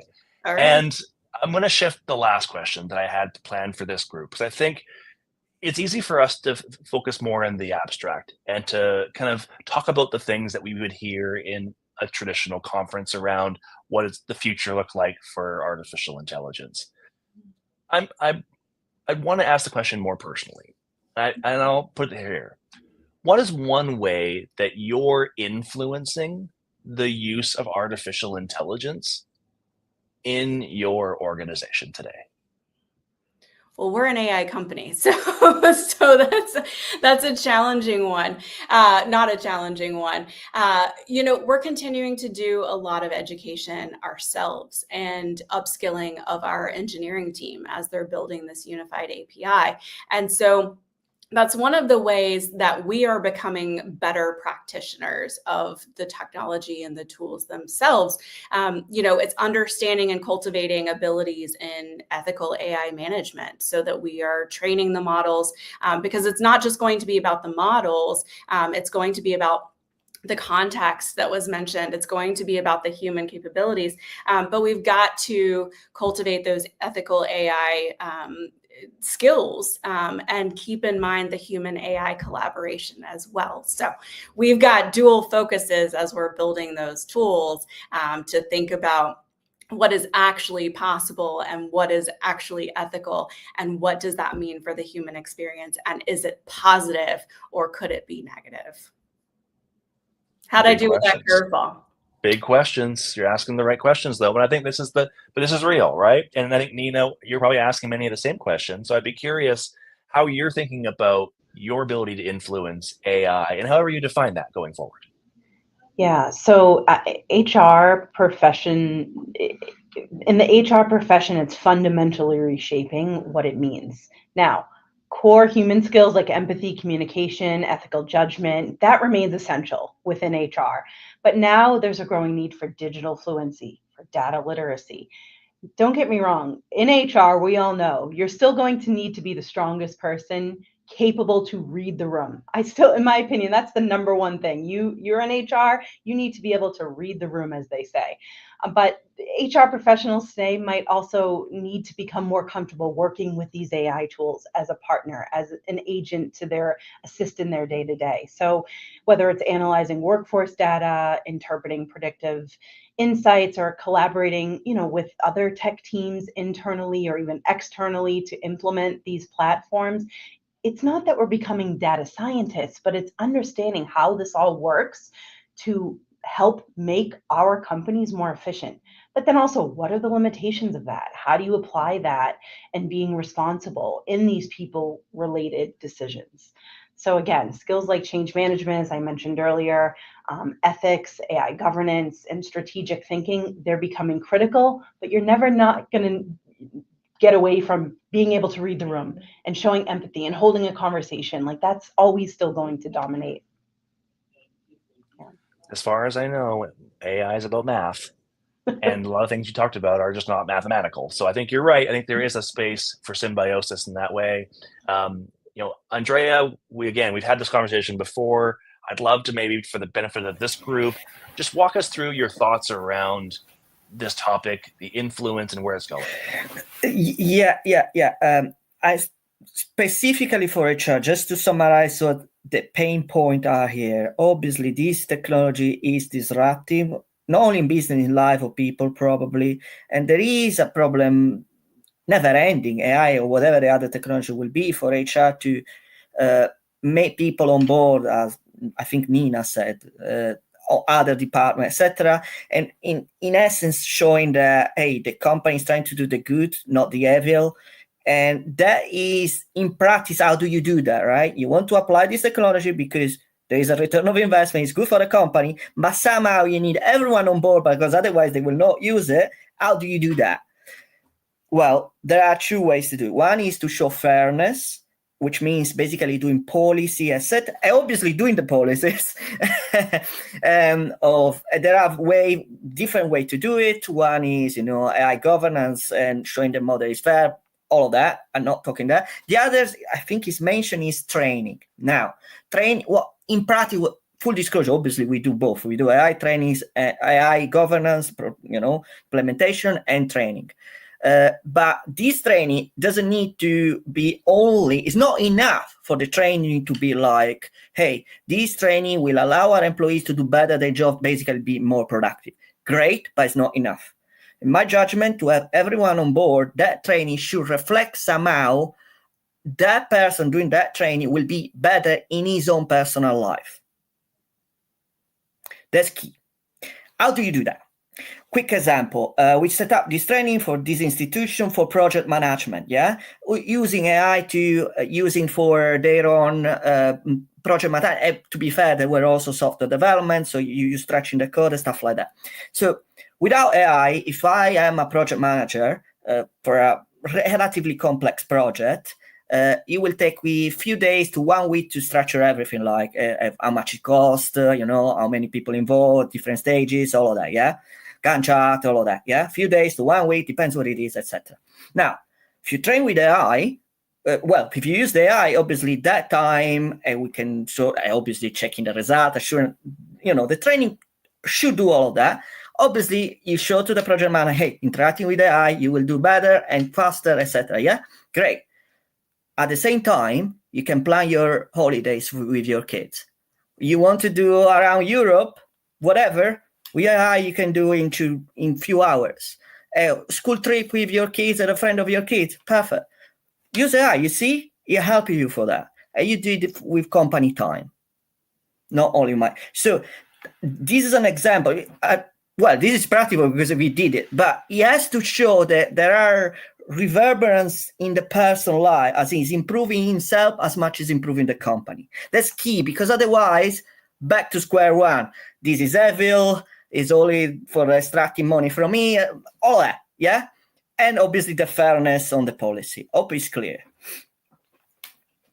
It goes back to what Nina was saying. It's what's in it for me, right? And that hasn't really changed. People want to see the value for them in the enterprise. And Anne, I'll ask you the same question. As we think about your ability to influence AI in the organization, what role are you looking at playing in 2025 and beyond? Okay, well, I would say sometimes we would run, you will run into obstacles when there's a lack of confidence, when there's a lack of clarity, when there's a lack of transparency. So I would say that we will be promoting clarity as to how AI should be used. Once employees they see that you're being clear, you're being transparent, um, that will sort of assist them in becoming more comfortable with the tool. It also takes us back to change management and being open and adaptable to that change. And so, as the agile leaders and the influencers of change, that is an avenue that we should perhaps lean towards. Definitely, I mean, because we fact check information. You should fact check information, especially when you're um, dealing with an AI agent or an AI tool. And so, um, to dispel any myths, I would tell associates fact check the information. Any information that you receive from a third party, you should fact check it. So fact checking will be one of the areas to sort of build transparency with the tool and promoting AI as an opportunity and not a threat. Of course, as you would know, we're managing or working along with employees from different generations. You know, the Gen X, you have the millennials, you have the baby boomers that are still with us. And so there will definitely be different reactions to change. And so to manage that, I would say promote AI as an opportunity and not a threat. I believe that the human element will always be a requirement in HR. So definitely while AI can definitely assist us with soft skills and upskilling, when it comes to emotion, I think the human element is still necessary. So I would say that using AI to enhance and to see it as an opportunity and not a threat, and being transparent with our employees so that they can appreciate what the tool has to offer. That's a great place to leave what was a really diverse conversation. Thank you so much to my fellow panelists for joining me today and a great chat. Thank you for watching the third day of the AI Experience Summit. This has been the next wave of AI-driven innovation and disruption. And our next panel, really exciting, building AI-first organizations and business models. Stay tuned for that next chapter. And thank you again.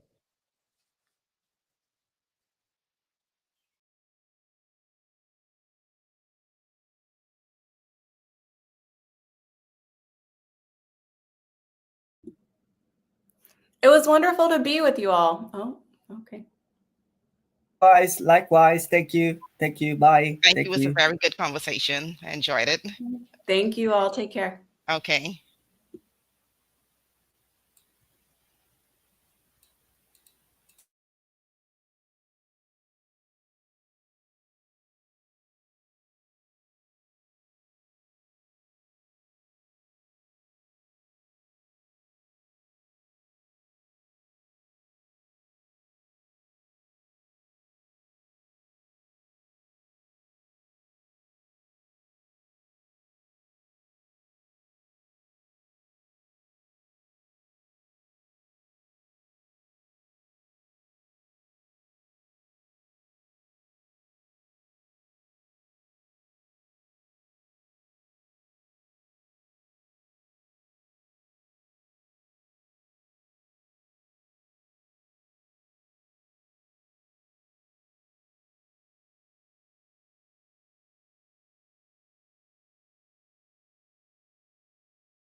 Hello, everyone. Good morning, good afternoon, and good evening, and welcome to our AI Experience Summit.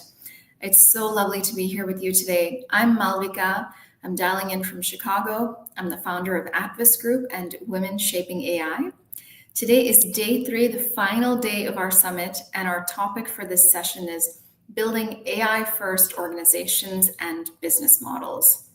A super timely discussion given that multiple companies from Shopify to Duolingo and Fiverr are urging their employees to adopt an AI-first mindset. McKinsey predicts that by 2030, AI could automate 30% of US work. This is all happening now, and you've come to the right place to educate yourself. Now, we'd love to know where you're dialing in from, so please share your current location in the chat. And while you're doing that, I want to say a big thank you to Jessa and the rest of the Hacking HR team backstage doing all of the heavy lifting to bring us this incredible content and programming. We have a great discussion planned for you today. So Jessa, if you wouldn't mind, please bring our panelists onto the screen. Welcome, welcome. Before we dive into our topic, let's introduce our panelists. So we will go counterclockwise from how you appear on my screen, starting with you, Alexis. You're on mute. Sorry. Is that better? Thank you so much. Good morning, good afternoon, good evening. So excited to be here today. Thank you so much for having me. Dialing in from Radnor, PA, Senior Director at Avantor.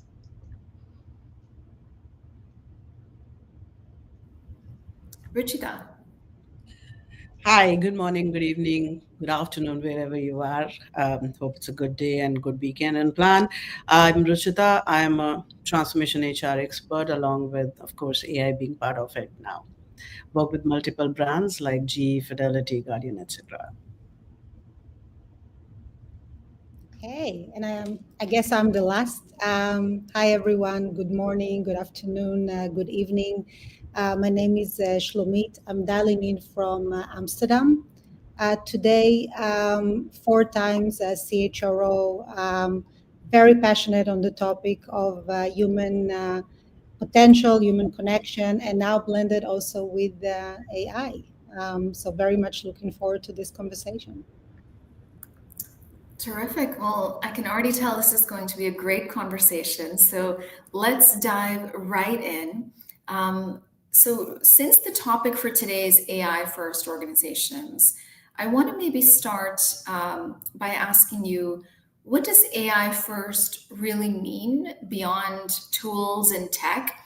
And how do you drive that shift from a culture perspective? So Ruchita, you mentioned your transformation experience. I'd love to start with you on this one, and then others please unmute and chime in as you would like.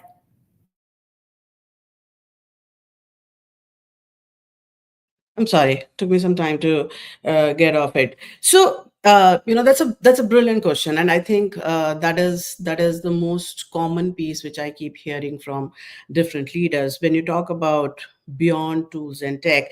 AI essentially is not a software, and that is what I constantly deal with when I'm talking to conversations, because as soon as the topic comes up, the first thing is let's go to the tech team, or let's hire somebody in technology, or let's ask them. So it's almost like giving it to them versus owning it and working through it. So AI is bringing in a change where you are constantly evolving, you're constantly learning, you're constantly testing, and you're constantly becoming better, or like I said, evolving. So when you look at it from different perspectives, what it is beyond, when we talk about AI first, is multiple elements of change, structure, educating, learning, skill set, and the impact of it and the opportunity of it. I was just going through in the morning about the launch Google has recently done. It has completely disrupted multiple industries, right? So where is your next challenge coming from? Might not be another competitor in sitting next to you, but sitting somebody in a different industry. So AI in itself is shaping industries. AI in itself is shaping ideas and opportunities. And I can talk a lot more about it, but the point I'm trying to make very clear is that it's not even a software leap, it's a tool. It's a way of life in my mind. Yeah, I love this thought, Ruchita. So if I can just maybe expand on it, or follow up on this thought. And I think, it's important to say in the beginning that things are evolving so quickly, then whatever we are talking today about, it's based on what we know today. And in even 2 months from now, maybe we will have slightly different conversation, maybe a completely different conversation. We don't know. I think, the way that I can describe from what I'm observing and also experiencing, this is an agentic economy era. And I think to be AI first organization is first recognize that work is shifting massively. And we are basically redesigning work as we speak. And that means that a lot of the tasks and a lot of the things that we as humans had to do up to recently is being taken over agents. And this is going to happen more and more as agents becoming more sophisticated. And that means that our work is also changing and evolving. And this is why I think it's so important to embrace this shift because actually we can do it together with AI tools and with the agents and redefine what we do. And I think what the agents have exposed is that a lot of the work that we've been doing is actually a routine processes or routine work that maybe is not absolutely necessary or not even one that we are enjoying. So I think it's starting from recognizing that it's not, and I really agree with the idea, this is not just technology, this is not just a tool, this is a complete shift in ways of working, in what we are doing and how we design work. And from that, we can further talk, of course, on what it means for human capabilities and human skills and judgment and where it all fits with humans. I just think that it's really important to first recognize that the world of work is completely changing. Great points. And I'm looking at some of the comments that our listeners are sharing as well. And we have an interesting comment here from Rita. Not sure if I'd like the notion of an AI first organization. AI shouldn't be the goal. The business and the people should be the goal. So this is a sentiment that I've been hearing from others as well, especially in the last few weeks after these kind of AI first memos came out from various CEOs, right? So I would love to ask the panel, do you have any thoughts on that? And do you have any thoughts on this idea and this question that some people are raising about, can we really be people first if we are AI first? So go ahead, Alexis. Oh, thank you so much. Yeah, I'll speak to this. I think I've been giving this a lot of thought. I sit squarely in the camp of AI can be a shortcut, but leadership is designed or comes about through the scenic route. So it's developed through struggle. Personally, I'll speak to, I am heavily trial and error. Along the way, I've learned so much. I think we can't rob people of the opportunities for which they'll need to build the very skills that will be required to scale AI responsibly. And so we need to understand what it can and can't do and be very thoughtful about that we're augmenting, not automating, is sort of where I sit. I think that we've got to routine tasks, continually to assess kind of what are the books of work that can be accomplished by AI so that we free our people up to focus on and get the most out of them. I think we have talent who are wholly underused. We have untapped skills and capabilities. So it really opens a whole new world. But I am absolutely in the camp that it's not necessarily AI first. I would say it's an AI design principle has been added to the portfolio that we need to be considering when we're designing organizations. So that's my 2 cents. Can I just add to that, Malvika? It's a very interesting question. And yesterday I was at a Gartner summit, and somebody else also said this. I actually think AI first is people first, because, like I just said, that AI is not about a software. It is about your decision making, your org design, your security, how you go through various workflows. So basically, it is more about understanding what is changing, and that's where the whole cultural element of how you perceive it, do you perceive it as an opportunity or do you perceive it as a threat, is very important. And back to the individual, I think you said Rita asked the question. I think 2-3 things which have been very important. What is it, when I have gone about doing these projects, and I was working on one last month itself, is where people their pride is hurt, they feel vulnerable, they feel exposed. And when we're talking about that, I think the idea is we are not questioning somebody's tenure or somebody's ability. What we are talking about is how are you supplementing it, which essentially takes back to how you're going to take decisions. How are you going to drive that embedding of that behavior down? You're also not going to let AI decide it for you. You're going to decide with AI. So how are you going to do that is very important. When you're working through various things, especially back to the people first, it stops being about hierarchies. It starts becoming cross-functional and working with each other. And we have historically worked in hierarchies. It'll be a big shift for us. But to me, if that is not people first, what is?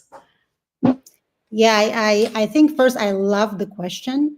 And I agree with everything that's been said. I would argue that AI makes us even more human.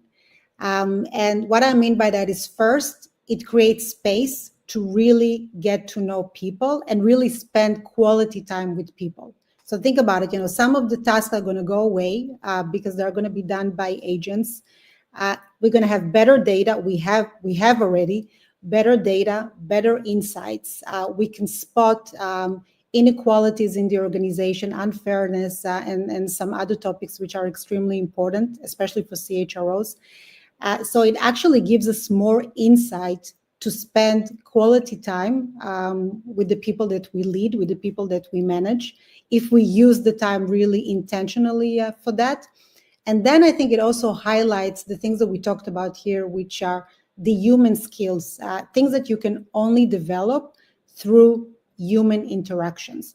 So the empathy, the vulnerability, the energy that you're getting just by spending time with each other. All of that, at least for the moment, cannot be done as well by AI. Not to say that AI is not becoming more empathic. It actually, it's kind of funny enough, because if you see some of the feedback that people are giving today, they prefer sometimes to chat with AI because it's more responsive, it's always there, it's always available. At the same time, we're still social creatures. So we need the human connection. That's how we learn. This is how we grow. And I think AI is putting more spotlight actually on these human capabilities. So for me, AI first, and I agree, and maybe that's the question of words. It's really how we are becoming more human-centric organization, or just being human first. Well said. I'm looking at the comments here again, and Matthew says, love the emphasis on human emotion. Agree, EQ will be super valuable in the new age of work. So Trevor asks, you are AI first, but really, are you AI ready? And speaking of AI readiness, Alexis, I want to come to you for this next question. So your organization, operates at the intersection of science and innovation. So can you maybe talk a little bit about how are you helping evolve the people strategy to support this AI-enabled future, especially given the highly regulated context of your organization? Yeah, absolutely. Thanks for the question. Views here are my own. I think, again, I'll double down on augmentation, maybe over automation, as kind of my primary principle that I'm thinking about all of this at the moment and all the work that we have coming our way. So we're in a period of kind of great transformation. I think this will continue to be, it is and will continue to be an evergreen balance of intentionality, efficiency, agility, and managing risk. So in this particular, for this particular kind of industry, we have to be extra thoughtful and put a huge emphasis on AI literacy. What can it do? What can it do? What can it tell us? Where do we need to make sure we have human oversight? What can be fully automated to support workflows?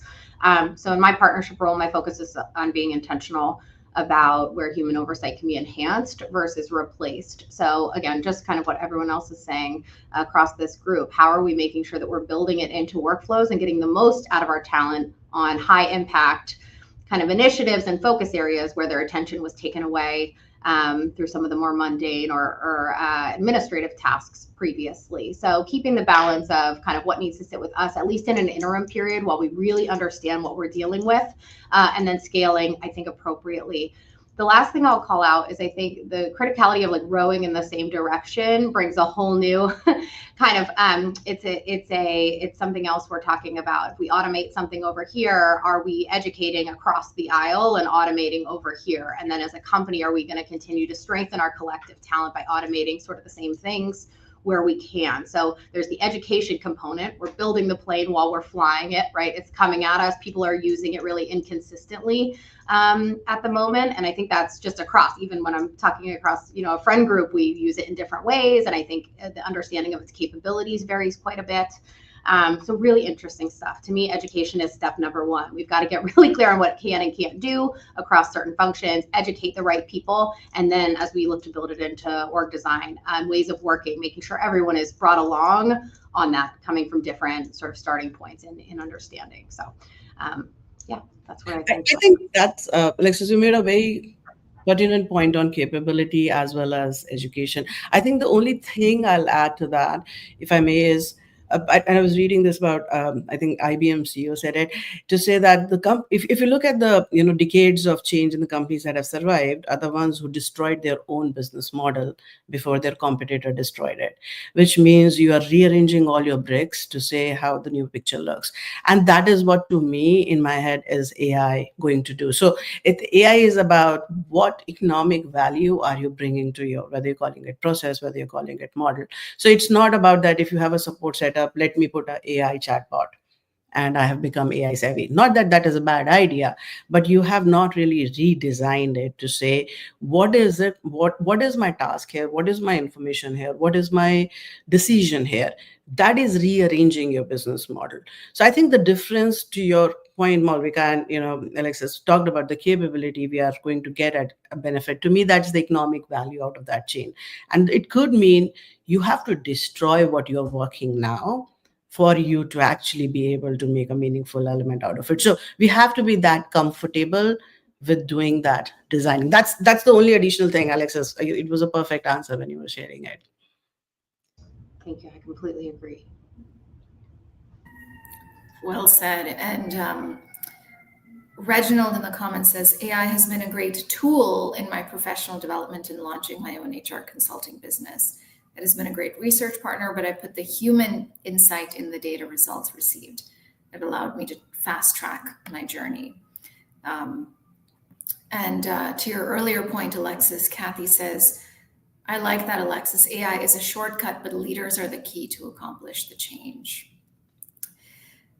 So Shlomit, I want to come to you for this next question. As a Chief People Officer, how are you ensuring that AI is being adopted, not just in the people space, but also throughout the organization? And do you have any learnings that you can share with us? Yeah, thank you. And when I'm listening also to this conversation, I'm reflecting, and that also part of the answer that we need to remember that the AI transformation is like any other transformation. I would even think about maybe we are in the AI revolution, I don't know, or evolution. It depends with whom are you talking, but it's a change management. And it's so important to treat it as a change management, like you treat any change management, which has an aspect of culture and behavior and mindset and processes and systems and everything. So it's really important to look at it holistically, which is one very specific learning that I had from looking at AI and how it is being embedded in organizations. And also, I've seen the evolution as a chief people officer. I've seen also how in the last several years it started with, okay, this is like a nice thing, a nice feature to have alongside with what you are doing.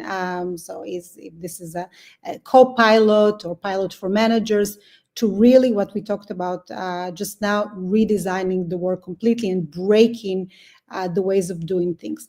So I think just some of the learnings that I think is important to share. One is that there are two levels of AI transformation that HR is leading. One is in the people function itself, and one is throughout the organization. And I think that no other team than HR is well positioned to lead this transformation on organizational level. And I'm saying it because this is not that obvious, and very often you see the CIO or the whoever leads tech is in the front of the AI transformation, which of course is very important and very much necessary. But I think, given this is such a holistic approach, it's important that the people team or HR is in the lead of it. When it comes to HR specifically, what I've seen is very helpful when you identify specific use cases. So you really start with what are the problems that you are trying to solve? What are the outcomes that you are driving? So it's the purpose is not just to have a tool for the sake of having a tool. Is really like, what problem am I trying to solve? What is the data telling me? What are the insights? So go through this discovery process and then think about how do I redesign this work with embedding AI.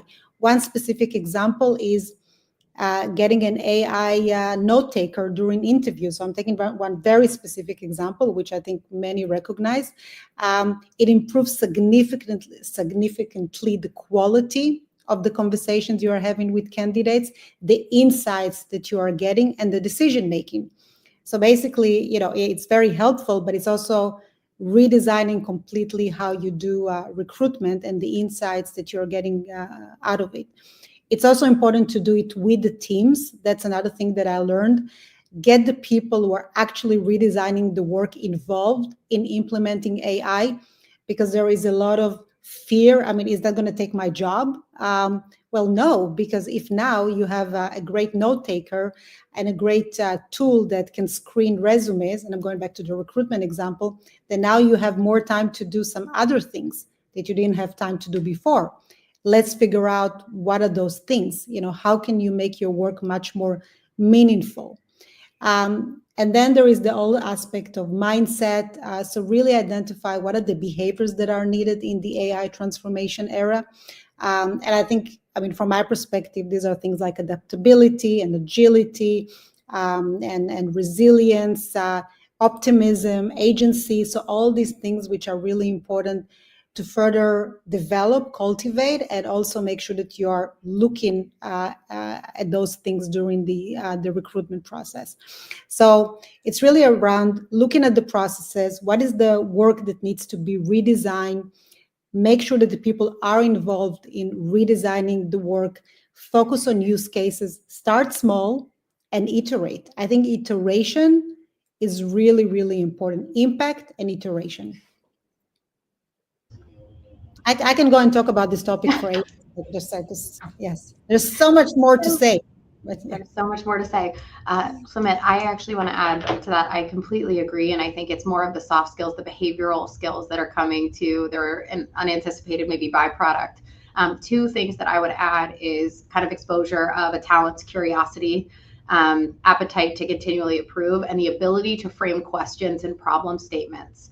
So where AI, it's in their ability to ask AI the right question, ChatGPT, whatever you're using, to get kind of what you need out of it in the most efficient and elevated and scalable way. And so what I'm watching is, as we talk about compelling business proposals and all the things, AI can automate the heck out of all of that, but it absolutely cannot ask the question to get the answer that we'd be looking for in a strategic kind of partnership view. And so that's where human overlay is critical. But as humans are able to ask it better questions, they'll get better and more automated answers as ChatGPT or whatever, again, you're using kind of learns them. And so it's fascinating to watch sort of the ability to problem statement coming out of meetings today, which might have looked a little bit different, a little more tactical in the past, and it beginning to kind of be able to ignore all of that a little bit and cut through some noise as to what we're trying to accomplish, knowing that we have the supplemental support of some of the admin tasks have been it's been super eye-opening for me, because folks that were able to hide and kind of admin, specific sort of daily tasks and roles, what will we see them start to do as, they might have space to do or focus in different areas. So. Exactly. I love it. And judgment, I think this is so important, and that's our value. We can apply judgment on any output that we get from AI, and that's something that cannot be replaced. So this critical thinking and analytical thinking and ability to ask questions, it's still there, big time. Yeah. Great points. I think what I'm hearing is, Shlomi, to your point of work and workplace redesign, we have to rethink our operating models, because trying to retrofit AI into outdated operating models is not going to work. And the second thing that I'm hearing is we need to focus on what we used to call soft skills. I think they're going to become power skills in the age of AI, because technical skills are becoming more and more commoditized. So whether it's judgment, resilience, grit, creativity, adaptability, right? These skills are going to matter so much more in the future of work. So we have a lot of, obviously HR participants. And so my next question is specifically about how should HR partner with tech and product teams to make AI first thinking part of the org design and the organizational and cultural mindset, and not just an afterthought in operations? I can take it. And when you say soft skills, they were power skills even earlier. I think the time has come now where we are actually acknowledging the benefit of it, but they have been very important. So, Shlomit and Alexis, you said it very right. This question was very interesting. There was this Harvard study I read around 15 years back. There was a professor, there's a TED Talk also on it, where he said the structures would be in future lateral versus hierarchical, and they'll be a lot more about, they have to be adaptive, they'll have to be cross-functional, they'll have to be fluid, which means in 5 of us, you could be the decision maker one day, and 3 days later, I'm the decision maker. So the authority is fluid, it kind of travels.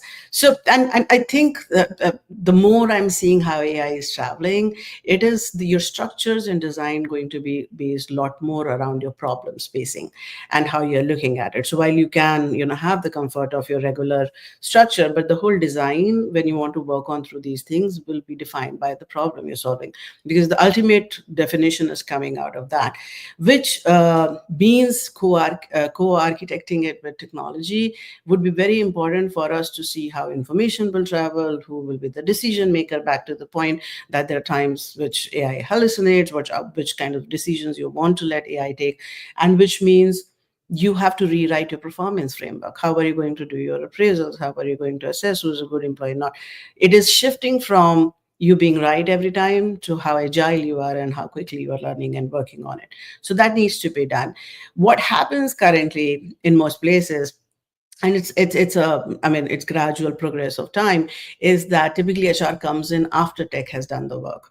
So they have already done the thinking and then say, okay, what are the loose parts I'm left holding? So how do I fit it in the puzzle and say what am I familiar with? Because you don't want to disrupt too many things. And it's fine. I'm not saying you have to disrupt, but if you're not even taking note of it, acknowledging it is where the problem is. What will happen is the whole design will be shaped for the system. And you will have people gaps in it. You are late in the game from an HR standpoint. If you are doing it in a linear fashion and a more operational end, you have to co-architect it.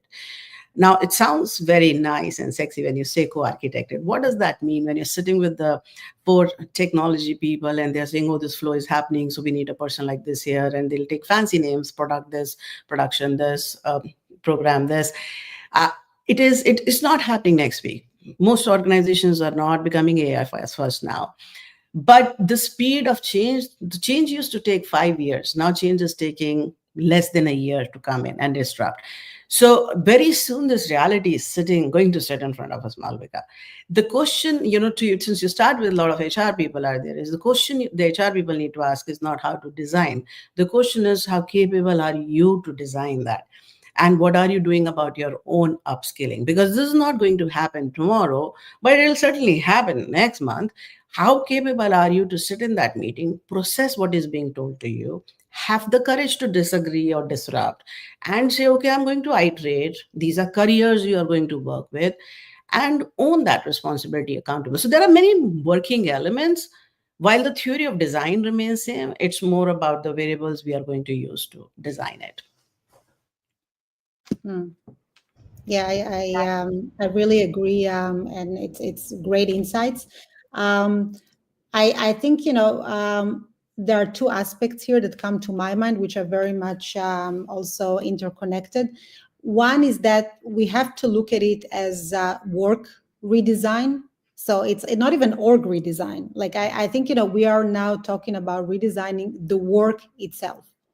And that's the starting point. And if we put this hat on us, the question comes if I look at all the skills in the organization, all the work that needs to be done, the job that needs to be done, how can I sit down with IT? How can I sit down with the tech capabilities and rethink what tasks can go to AI or what tasks can be solved by AI? And where we need to continue in investing in the talent that we have and in the skills that we have, and maybe also in new capabilities. So really become this work architect and embrace this role. I think it's extremely important, and it's something that is a little bit scary because it's unknown. I think we are not even dealing with uncertainty. We are dealing with unknown. So the way I'm looking at the situation now is a little bit similar to where we were with the pandemic. It was unknown. We all very quickly had to shift work from home. We didn't know how to navigate it, but we did it, right? We navigated it and we learned as we go. It's the same here with AI. We learn as we go. It's just that it happens much, much faster. So we need to embrace this constant learning and also doing these leapfrogs. Because, when you think about the digital transformation, it had phases, awareness, readiness, roadmap.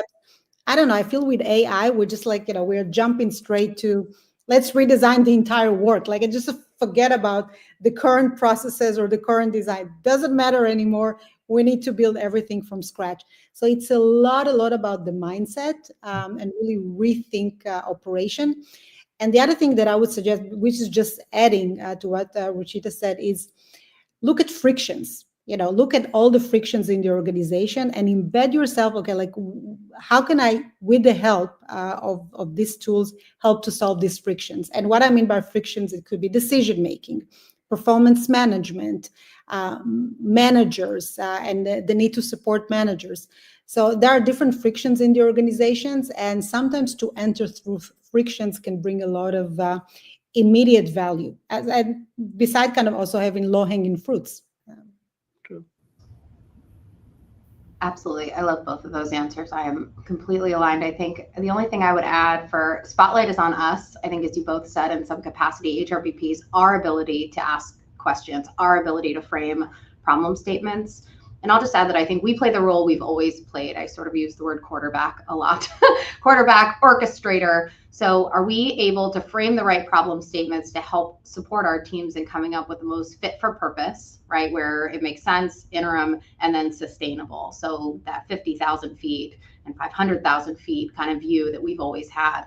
But what it calls into question is our human skills, soft skills, human skills around kind of our ability to zoom out, pattern recognition.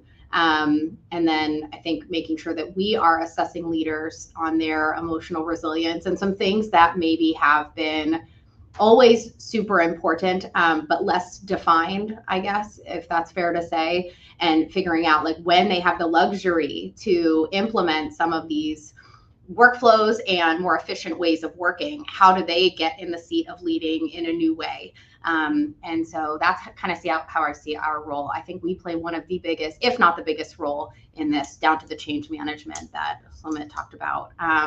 Very cool. So I'm being pushed more than I have been before to really think like what can go, what can't go, what makes sense, who has, what are the undercurrents of kind of ways of working, taking cultural fit and I think just general, I guess, interpersonal kind of dynamics into play, whilst also looking to get rid of some of that noise and make our metrics so clear and measurable that we're able to get out of any nuance in how we're assessing capability on the go forward. So it's been really fun, but I spend a lot of time every day kind of assessing what sits with us and how, and the answer is a lot of it, I think, in driving visibility to some of the problems that I don't know that we've seen before. And I think we're kind of the ones holding the cards on from our seat and as we see across. So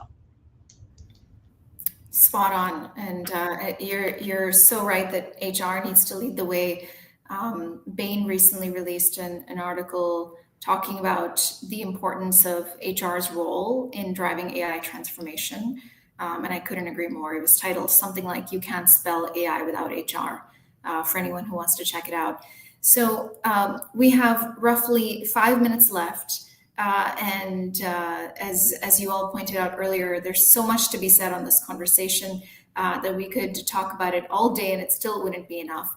But I want to thank everyone in the comments for your insights. Let's make these last 5 minutes super impactful. So panelists, what I'm going to close with is, if you had to give one bold recommendation to a company starting their AI first journey today, what would it be, and what is one pitfall that they must absolutely avoid? Shlomit, let's start with you on this one. Yeah. This is such an interesting question because, again, we started by saying we don't know. We mostly don't know than we know. We're all, navigating this period with a lot of curiosity. I think it's really, and for me, it's really going back to this human aspect. Because, we talk a lot about AI, but we need to remember the context in which we all operate. If you look at the Gallup recent data, if you look at the BetterUp data that came out on declining performance, declining engagement that Gallup talks about, which cost the world trillions of dollars, not even billion, but trillions. There is a change fatigue in the world. Generally, we feel, if we look at the data as humans, as employees, we feel less and less good. So there is a lot for us to navigate in terms of, on one end, AI and a lot of pressure to progress on this agenda. And at the same time, we really need to remember that there is capacity. Also, we all have certain capacity.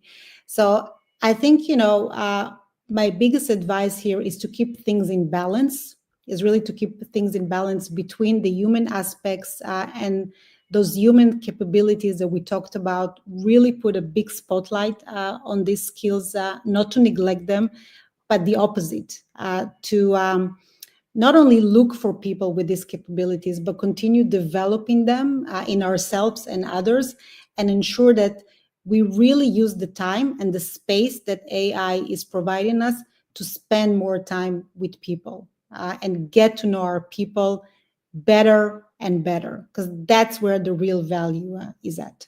I mean, that's beside a lot of things that I can say, like more like map your processes, your use cases, your tech stack, make sure that everything is interconnected. Of course, and all of it is important. I just want us to remember that there are still people, or always people, in the center of all of it. I can go next. And there's nothing in that which you can disagree with, really. But I think two very specific things when you're talking about bold idea or pitfall is, I think one, AI needs a separate portfolio. If you can influence and have that portfolio versus you looking at your regular budgets and regular programs and regular products, it always will, get treated as a smaller brother. So that's very important. Second is you need AI product roles in major functions. So you need to have your own AI product person in HR, in finance, because these are the people who will look at your use cases. They will look at your outcome orientation, decision. They'll decide what is the ethic, governance, guidelines around it. So it is very important for you to work on it and then have a risk budget around it, because initially there is more experiment in transformation versus actual outcome happening. So you do need to have some risk budget or appetite for it. From a pitfall perspective, look, you can say many things. And I was looking at the chat also. I can see how people feel, we have to be careful. There is a very thin line between AI first and AI dependent. No, all the answers of AI are not right. In fact, initially it takes time for you to actually reach to the right answers. So there's a very thin line, and hence ethics is not, or governance is not, a tech box.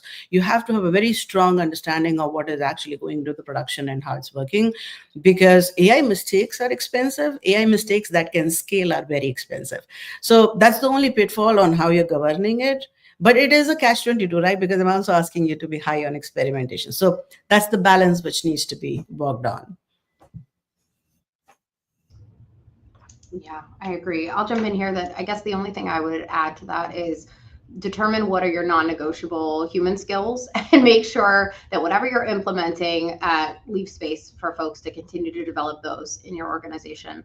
I think that it should be used as, again, a tool, and I think rethinking value creation is important. So before you go ahead and reverse engineer, if we're looking at the gold standard of strategy, structure, process, enabled by tech, people, tools, and process. I think we have to continue to encourage leaders and help thought partner with them around how we can protect kind of the skills that will be needed for development. And again, as I said earlier, the very skills needed to kind of deploy these things in a really responsible and efficient way. And so I think AI can certainly amplify chaos if it's not leveraged appropriately. So that would be the pitfall I would call to avoid, shipping out without sort of parameters or in place. I think for teams can get, you can totally tell when someone copy paste something they got out of Copilot or whatever. And so making sure that teams are clear and we're giving them some guardrails of how to leverage and then what we intend to do to continue to develop them and free them up, which also mitigates maybe some of the concern around folks or roles becoming obsolete. I think it was Scott Galloway, and I'm going to go ahead and loosely quote this, that I think he said, someone who AI won't take your job, someone who understands AI is more likely to take the role. And so getting, again, that education, I think is absolutely critical. Start there, educate yourself, and then go out to your leadership team, have a think tank, and then figure out how you might start to deploy it and leverage it so it works for you. Great thought to close on. Educate yourself and don't amplify the chaos. I love that one. We're at time. Thank you all so much for being here today. Thank you to our panelists for sharing your time and your insights with us. Everyone in the comments for your energy that you brought to the conversation today and for participating. Enjoy the rest of the summit. We'll see you right after this for the next session, which is AI, Business Resilience and Competitive Advantage. Be well, everyone. Thank you. Thank you, everyone, so much.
Good morning, afternoon, wherever you are. We are back as Hacking HR's AI Experience Summit 2025. And this topic, this hour, is going to be AI, business resilience, and competitive advantage. We've got a wonderful panel that I want to bring up now, if we can. Hey, guys. Good. Good to see everybody. I'm going to introduce the topic real quick, and then let's just jump right into questions because they don't want to hear me talk. They want to hear you guys talk. But I want to say that, as AI continues to redefine the rules of business, it's really no longer just about speed or efficiency. I think the real differentiator is how organizations use AI to become more adaptable, more resilient, and more strategically positioned for long-term success. Today, we've got a great panel. You guys are forward-thinking leaders who are deploying AI across your organizations and shaping how it strengthens your people, culture, and your competitive edge. And that's what we're going to explore today: how to build AI-ready workforces, avoid the pitfalls of short-term thinking, and lead with purpose as this technology reshapes what we do. So let's get right into it.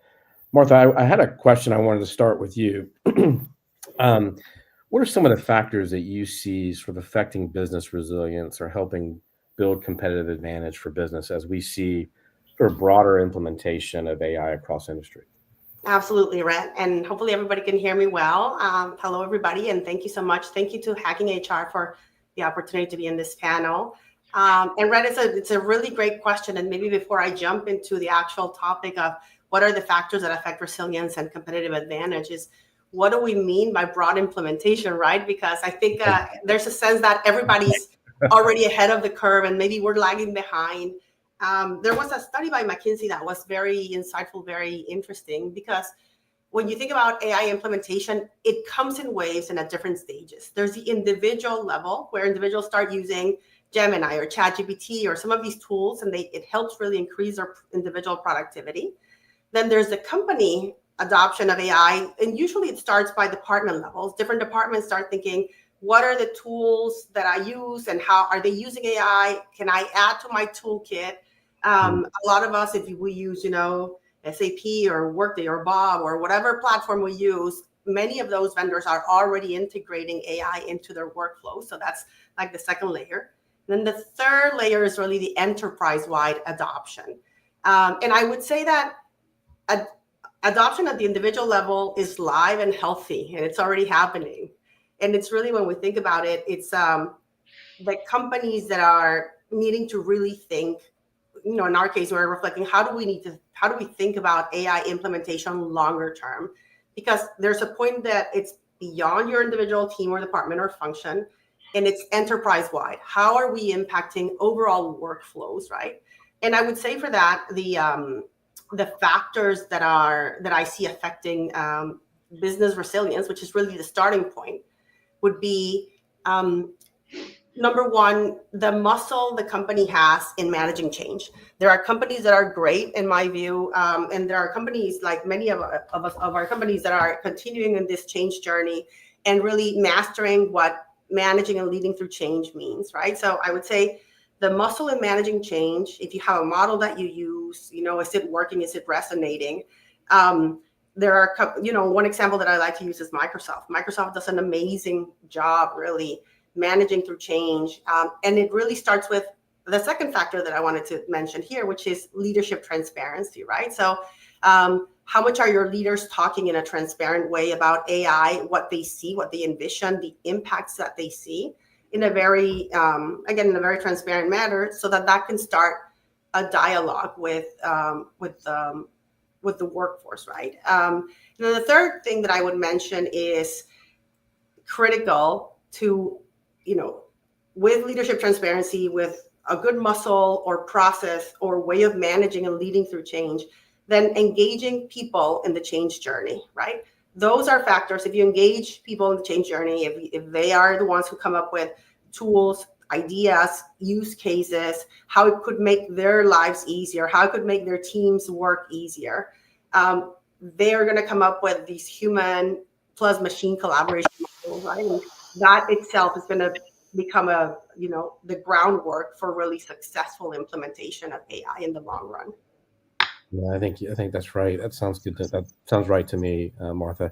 Kevin, I want to ask you, as a CHRO, how are you positioning AI as a catalyst for organizational resilience? I mean, especially during periods like of economic and talent uncertainty, like we are right now, or that we're in right now. Got to give me the tough question, huh? Well, just kind of jumping on to what Martha was saying. I think one of the dilemmas that we're dealing with is AI and technologies outpacing our ability to adapt to it. Yeah. And when you heard Martha talk about layers with the personal level, at the consumer level, you're finding people are using AI more proficiently outside of the work environment. That has a lot to do with governance and ethics and all those different challenges that organizations have to do to protect themselves, to protect their data, and from all those things, and the ethics and people who want to use AI to do things like make the company more efficient without thinking through how is this going to impact the quality of our work and what we do. So it's really important to kind of have that. So the way we're framing it, the way I try to frame it, is I try to hang it on three different things. So I try to frame AI as a learning accelerator. So even just for my team, we just do organic learning sessions with the team. It's just part of our daily operations now, because I want them to use the tools that we have inside of our environment. And if they're playing with something at home, I want to hear what they're using it for, right? Because we can all use a little extra trip, extra tip for that road trip, or how to find that awesome Airbnb. Promote AI as a workforce multiplier, so a force multiplier. So what does that mean? I just am using Copilot. We have a licensed version of Copilot, and I got to tell you, I had Copilot before, but I got the advanced version, and it has just been like a trampoline for me. The kinetic energy built out of this thing around managing my calendar, my emails, connecting and collaborating with people. It's not just drafting your emails, it's summarizing PowerPoint presentations for you, crystallizing messages. So it's a force multiplier. And then finally, I think this one is super critical, which is positioning AI as a strategic imperative and not a tech trend. Because I think a lot of times people are used to the new nice shiny object, but we're in a world now where we've got two classes of people. We've got folks who are adjusting and adapting and using AI. We call them pilots. The folks who are sitting around and waiting around, we call them passengers. So it's very important. We all have an ethical responsibility to frame it as a strategic imperative and not a tech trend. I love the way you frame that, Kevin. I think that makes so much sense to me, and I like that a lot. Nizana, I want to ask you about Nokia. How is I mean, you've got a strong legacy, obviously, of adapting through major tech shifts. How are you guiding teams to stay competitive by integrating AI? I mean, are you integrating this into your people strategy? Talk about that a little bit. Yeah, thanks. Thanks for a question. Obviously, in a journey of 160 years, there were different evolutions and revolutions in Nokia, and now revolutionizing at the end with 6G, where AI is in DNA of employees who are implementing and coding for business models and solutions.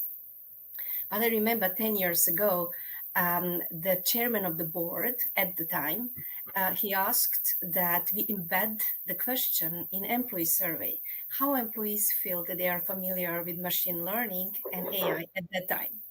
So it felt quite that, okay, this question is more for technical people, for engineers, but it really served the purpose to raise the awareness through a decade when we are now looking into employee survey that's automated, that's done by AI in a way when we are analyzing data and even creating a proposals for people managers, for leaders on the actions, meaning that leaders have a more bandwidth to work on relationships and to work on their leadership and to improve the things. And coming back to, yes, how we are involving AI in the people strategy overall. So obviously there are some things that many corporates and companies are already doing. And I guess some obvious are on talent and attraction piece, also using the different tools to improve the things, to cut the administration in a way, cut the time of administration to focus on certain strategic things. But then a very important piece, and Kevin also mentioned that, is on ethical part of AI. So the company is strongly looking into that and following and enhancing all of the frameworks and the guidelines about the data privacy and the ethics of AI. But I would say that two things that go hand in hand, and I would put them at the same level as well and have been touched by Martha as well. It's a change management that people organization have to drive change management in terms of implementation of all of the changes and transformation and the huge transformation coming with AI in all levels and business wise, and also when we are talking about the employees and their skills. And the second one, which goes hand in hand with that one, is definitely collaboration and a knowledge sharing, which means that the knowledge sharing means that it provides the great foundation for the implementation of the AI and acceleration of certain tasks. Thank you so much. Surinder, I've got to ask, I know Pricewaterhouse is leading here, but I want to find out how. Talk a little bit about the workforce and how you're helping clients and actually internal teams sort of future-proof themselves through responsible AI. I want to actually the responsible deployment of that AI. And I think the deployment of it's actually really interesting too.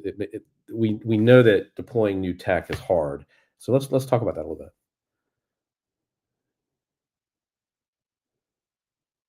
bit. You're on mute, or we can't hear you. I had double muted myself. That's my note to myself. Don't do that. So the first thing I would say, and echoing what everybody else and Martha, what you have said is we are seeing clients discuss AI of two types with us, especially in the Gen AI space. So one is the end user space. Like Kevin said, I discovered that the latest version of Copilot can do much more. So how can I benefit from it at a very individual level? And then we are having a lot of discussions around agentic AI and how organizations can really transform workflows and really reimagine the current business process. So it's kind of in two buckets. Now, the first one, and going back to the Nokia story, I think that's about change management, about adoption support and focusing on individual productivity. But we are seeing a much bigger play when it comes to the transformation. And usually when I talk to clients about how do you do this properly to give you long-term sustainable benefits is look at the shape, the size, the skills, and the culture while you are implementing AI. And if you, so just to give you an example of it, if you're rolling out, let's say, AI in your recruitment or your talent function, that's great. Now, have you taken your recruitment current business process and looked at where do I add value as a human? And then rest everything is up for grabs, as long as we have a clear distinction. And then are you seeing almost a swim lane in your business process for AI agents? And have you defined what the agent and the human handoff is going to be? Let's do all of that. Now, on the back of that, if agents are going to take away all of this activity, then does your recruitment process still look the same? Are the same skills required by the people running that process? Does your recruitment department, the shape and the size of it? And then final question, what does this really mean for the culture of that particular function? And then you can expand this thought process. And every time when you're talking about AI, if you don't forget about that shape, size, skills, and culture conversation, then you will more often than not be in a good place. And just one final thought from my end, you have to think about all of this in context of your strategic objectives. Because many a times, fundamentally, the problem is that, yes, I want agentic AI, I want to introduce AI, but why? Why are we doing that? And when we have sat down with clients, sometimes it's actually very simple. So for example, I want to give premium experience to my customers. Now that's a great strategic objective. Now let's look at Gen AI and how do I achieve that objective? So that gives the alignment, that competitive advantage, and then it kind of aligns everything else around that single objective. So my takeaway is have that strategic objective, then shape, size, skills, and culture. I love that. I think that's spot on. So we're going to get into, I've got just some general questions I want to ask the panel, and you guys just jump in. We won't have quite a free for all, but whoever wants to answer, please jump in on the answer. So what do you guys think is the biggest missed opportunity when companies think about AI only in terms of efficiency and not resilience and long-term competitiveness? I mean, I'll jump in here. I think it's a totally missed opportunity. I think first, and maybe I'll disagree with the previous panel, because I did listen a little bit, and there's something that we've heard a lot, which is you shouldn't be concerned about kind of losing your role, but having another human who knows AI kind of lose your job to that person. But the reality is, I think we have to acknowledge that it's going to be massively disruptive, and it's going to change entire departments and teams, and that's okay. The same happened with every wave of innovation. The top companies today are companies that were not top companies 25 years ago, the Microsofts, the Googles, et cetera, right? So the advent of the internet created that. So I think with AI, there will be massive disruption, and there is a lot of pressure. I'll tell you, I've felt it in my role in HR, and many of you may have felt this, that there's a lot of pressure to really reduce cost. And like the first view was like, let's get more efficient, improve our margins, improve our profitability as a company, right? And that's going to make us more competitive. But the reality, and that's true, there's a part of that. But the reality is, this is a massive opportunity for us to rethink, for instance, our operating model, to rethink how I'll give you an example that comes to mind when we think about rethinking work processes. We used to do engagement surveys where we had maybe a person or two in our company who ran the engagement survey. Then we're like, oh, okay, the results are out there. You can review them, have your sessions, do action plan. And then somehow somebody read another study from, Accenture or another, and we know that somehow that connects to client satisfaction and business outcomes. But now we will, for the first time, be able to say, okay, maybe you don't need 2 or 3 people running the survey. Maybe it's, fraction, but maybe it's better connected with our go-to-market teams, right? And maybe it's better connected with other parts like the employee experience teams internally. And we launch the survey, and we immediately, in a very fast pace, we get results, we get recommended actions and owners and, a plan. And also we get a direct link into how do we see this impacting our external competitiveness and our relation with clients, right? That's just an example that I'm coming up. So this idea that, yes, there will be efficiencies, but we have an obligation, in my view, to reinvest. Here's another example. Let's say that there's a section, the HR organization looks like a pyramid, and there's a lot of transactional work at the bottom. I think it's good for all of us that a lot of that work can get, automated, right? And the same happens to finance, the same happens to procurement. There's a lot of work that can get automated. And I think that's perfect. Now that makes for more interesting jobs for everybody else, right? And also creates new needs. So for instance, what we see in the people function is we need more product managers, right? That manage, let's say, engagement as a product, they productize it. Or we need people scientists, right? Because we need more of those insights and then translating them, in a more proactive way. So I think for me, there could be myopia short term in terms of cost, but this is an incredible opportunity to reinvest, to rethink our operating models and how different teams are embedded with one another, right, internally in the organization. And I think that's really what's going to unlock massive innovation in the future. Yeah, and I think the use case is it's like a blessing and a curse in a way, because what the use case has done is it has taken the approach where we're doing this at the individual level, at the subroutine level. Yeah. And what organizations are missing out on is doing it outcomes based. So, think about capabilities. So what are your core capabilities of your delivery? Are you manufacturing products? Are you providing a service?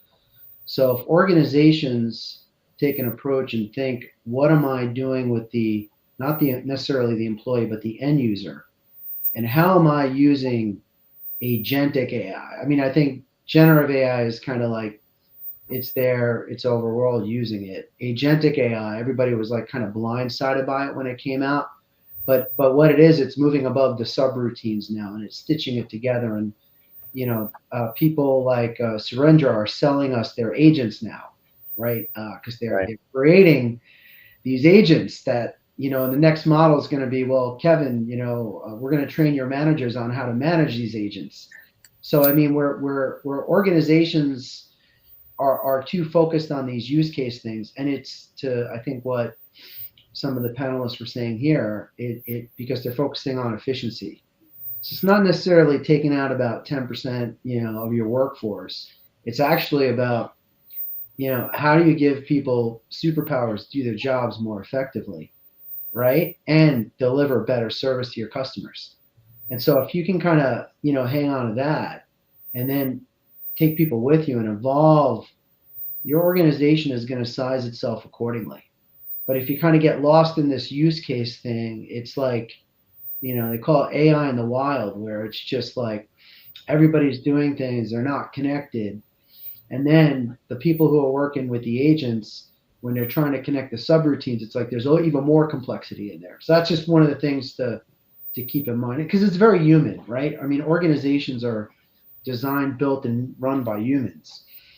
Agentic AI is being trained by humans and being connected, but it's starting to do the things differently than we do them. Yeah, for sure. And maybe I can pick up on the agentic part and just add something here, that I think the biggest opportunity is to reimagine the operating models and the business models. And that's organizations that focus on that instead of providing point solutions are, I think, going to win the game. And that's where, and we are still trying to get our head around what does working alongside AI agents really mean. But imagine a future wherein you needed to recruit for a particular position, and one of the viable alternatives is to hire a bunch of agents. So that's where, going back to my original comment, look at what you're doing right now. think about what all can be taken over by agents and reimagine the whole experience, and whether it is employee experience or a customer experience. But that reimagination is the key to unlocking the multifold gains, as opposed to, as Kevin said, a 10% here and a 5% there. I think that's the key. And to add to what has been said, I think definitely missed opportunity is to neglect innovation and the power of innovation, because doing and looking into efficiency is obviously a short-sighted, and it will bring certain effects on productivity, but only a short term. But looking into strategic advantage as such and empowering innovation while using the advantage of AI is something where companies should look. Yeah, I wish we had an AI bot summarizing these points, because I think there are a couple of really powerful takeaways in that and what you guys said, and I think for me, Sharendra, I think what you said, and Kevin, I think you were making this point too. The whole idea of rethinking the model and not just the individual workflow and individual work, I think is a really powerful point for people. And I think you're right. I think the companies that rethink the work and the structure and how we do it are the ones that are going to win. I think that's so spot on. How can we as organizations ensure that AI sort of enhances our adaptability and not dependency on, especially in our fast changing markets and industries that we work in? Does that make sense? Yeah. Anybody want to jump? Yeah, I can get us started, and let's all accept one fact that, I think, Kevin, you talked about this, that it's moving too fast, because 6 months ago, nobody had really heard of agentic, and now people can't stop talking about it, which is mind-boggling.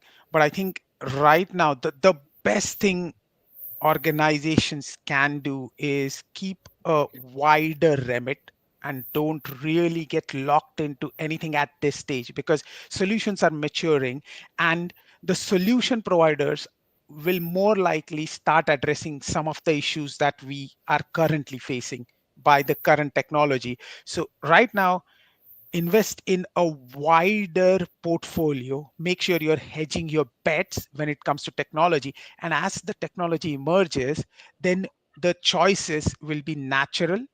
But right now, if you were going to lock yourself into one direction, then it might be difficult to pivot in, let's say, another 6 to 9 months. So that would be one pointer from my side. I mean, I wanna highlight what Surendra said, in the sense that I went to a couple of conferences in the last couple of months, and the number of new vendors, in our particular space, but also in every other space, is just multiplying very fast. And companies that didn't exist, 6 months ago are there now, but also companies that were on those trade shows may not be there in 6 or 9 months, right? So it's right now, that's why, in my view, it's not a bad idea to leverage AI already existing in the vendors that you may already be using. The other thing that I would like to add is avoid multi-year contracts, which is similar to what Surendra said, right? It's like, why would you lock yourself to a 3 to 5 year contract when, to his point, the technology is still maturing? And most importantly, there are areas in the technology that are going to reinforce your competitive advantage, what you do as a business, right? Kind of the soul of your business, versus other tools that may be, okay, nice to have, but are they really going to help your core mission? And I think differentiating that is going to be important, because then that allows you to make better decisions. Maybe one quick thing that I'd like to add to this question about how can organizations ensure AI enhances adaptability is, for me, talent mobility is going to be critical, more than ever before. So we used to have people in Department A or Department B, or, right, different org structures. I think having the infrastructure so that people can move, are aware of their skills, have visibility over the skills that are going to be needed more and more, and are able to procure the, courses, experiences, so that they can learn, and then they can see a path to moving, right? Talent mobility is important because you want people who know your company to potentially continue to find interesting things to do, continue to develop their skills in your company and continue to add value. Of course, you know, in this game, inevitably people are gonna, you know, move and leave, etc. But I think creating that rich internal marketplace is gonna really pay off for adaptability in the long run. Yeah, and I'll add around adaptability, you know, that old saying, what gets measured gets done.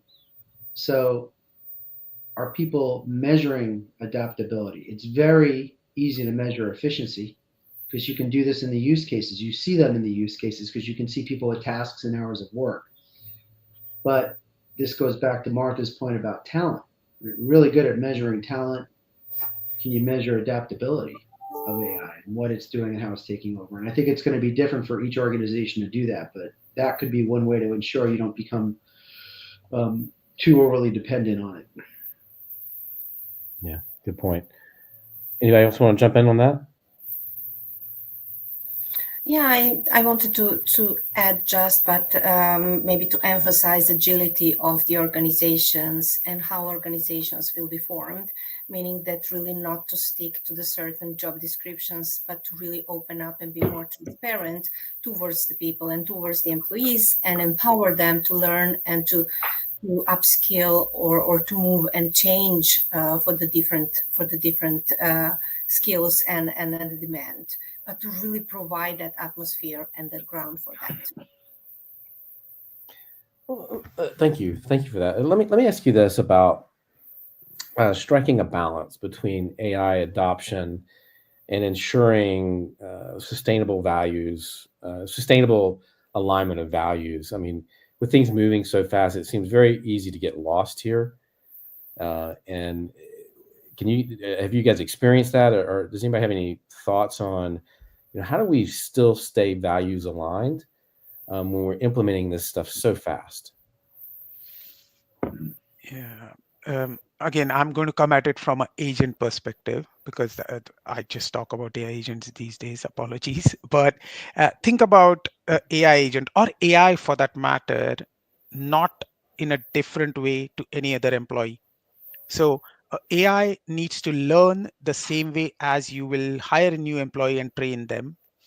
The do's and don'ts, actually, whether you're an employee or an AI agent, shouldn't change. You know, you don't want your employee to go out and disclose your secrets. Same applies to AI. We get surprised. Oh, but AI, no, it's the same principle. So if you treat your AI similar way to you will treat your employees. Now, here is a very simple example. If you were to release a new policy in your organization, a new HR policy, you will send out an email letting everyone know, hey, this policy has changed. You got to do the same with the AI agent. So you got to update the AI agent to make sure that it learns the new AI policy. And if you need new skills, then you need to put those new skills for people as well. So my message is, don't treat AI in a strange way. You got to, treat AI differently.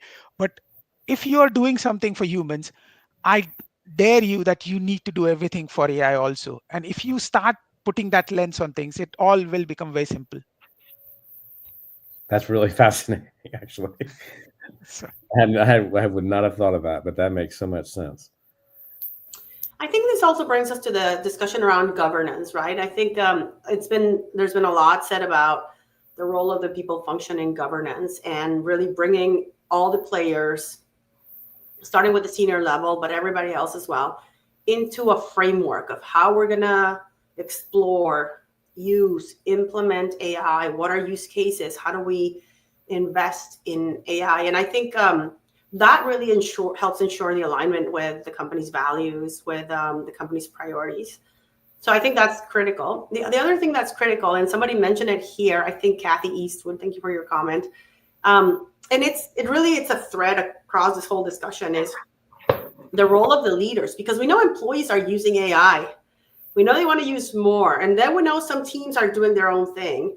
One of the things that Josh Bersin was saying in a conversation that he had a few weeks back is that it's not really going to be about implementing agents, but about orchestrating all these agents, right? And it's how do they connect to each other? What is the interface? How do they feed information to each other, right? And that, call it supervision, integration, orchestration of agents, is really going to be something important for companies to get their arms wrapped around. I would say that, kind of to your question about striking the balance, governance has got to talk about these. You got to have limits, sensible, I don't want to say limits because it sounds like don't do it, but I'll just say a framework, right? It's freedom within a framework, which is a phrase that I love, is like you have your left wall, your right wall, and within that playground you can do anything, but just let people know. Keep your tech team apprised of what you're trying to implement. Gain their input and feedback. Make it an iterative process, and don't lock into long-term products or solutions, which may or may not really address your needs in the mid. I think what you said, and I echo the point about values, right? Every organization has got these core values, and you follow them. I think the reality of what we're all facing with is that AI is a race, and the issue is no one knows the rules, no one knows the track or the sport we're on, and so everybody's desperate to just compete and get ahead. And so I think that kind of throws up some challenges when you think about ethics. So you reflect back on your values. I know that I wouldn't necessarily say it's a crisis, but when I think back when we were hit by COVID, one of the things we leaned on heavily were our organization values when we were making decisions. So I do think if you've got strong values in your company, lean on those when you're looking at how you're adjusting and adopting these policies, and struggling with working through the ethics and the responsibilities associated with those. And I would make one analogy, very simple, with riding a bicycle, right? You need to take care about the speed and direction where you want to go. So not on the expense of the speed that everyone is running now to implement the AI and all of the changes, but we touched the topic about the values, which is so relevant for one organization and the corporate world, even the smaller companies and employees. So how the things are going to change, how the things are going to be implemented. And another element is also to consider the risk as such for the implementation to be embedded.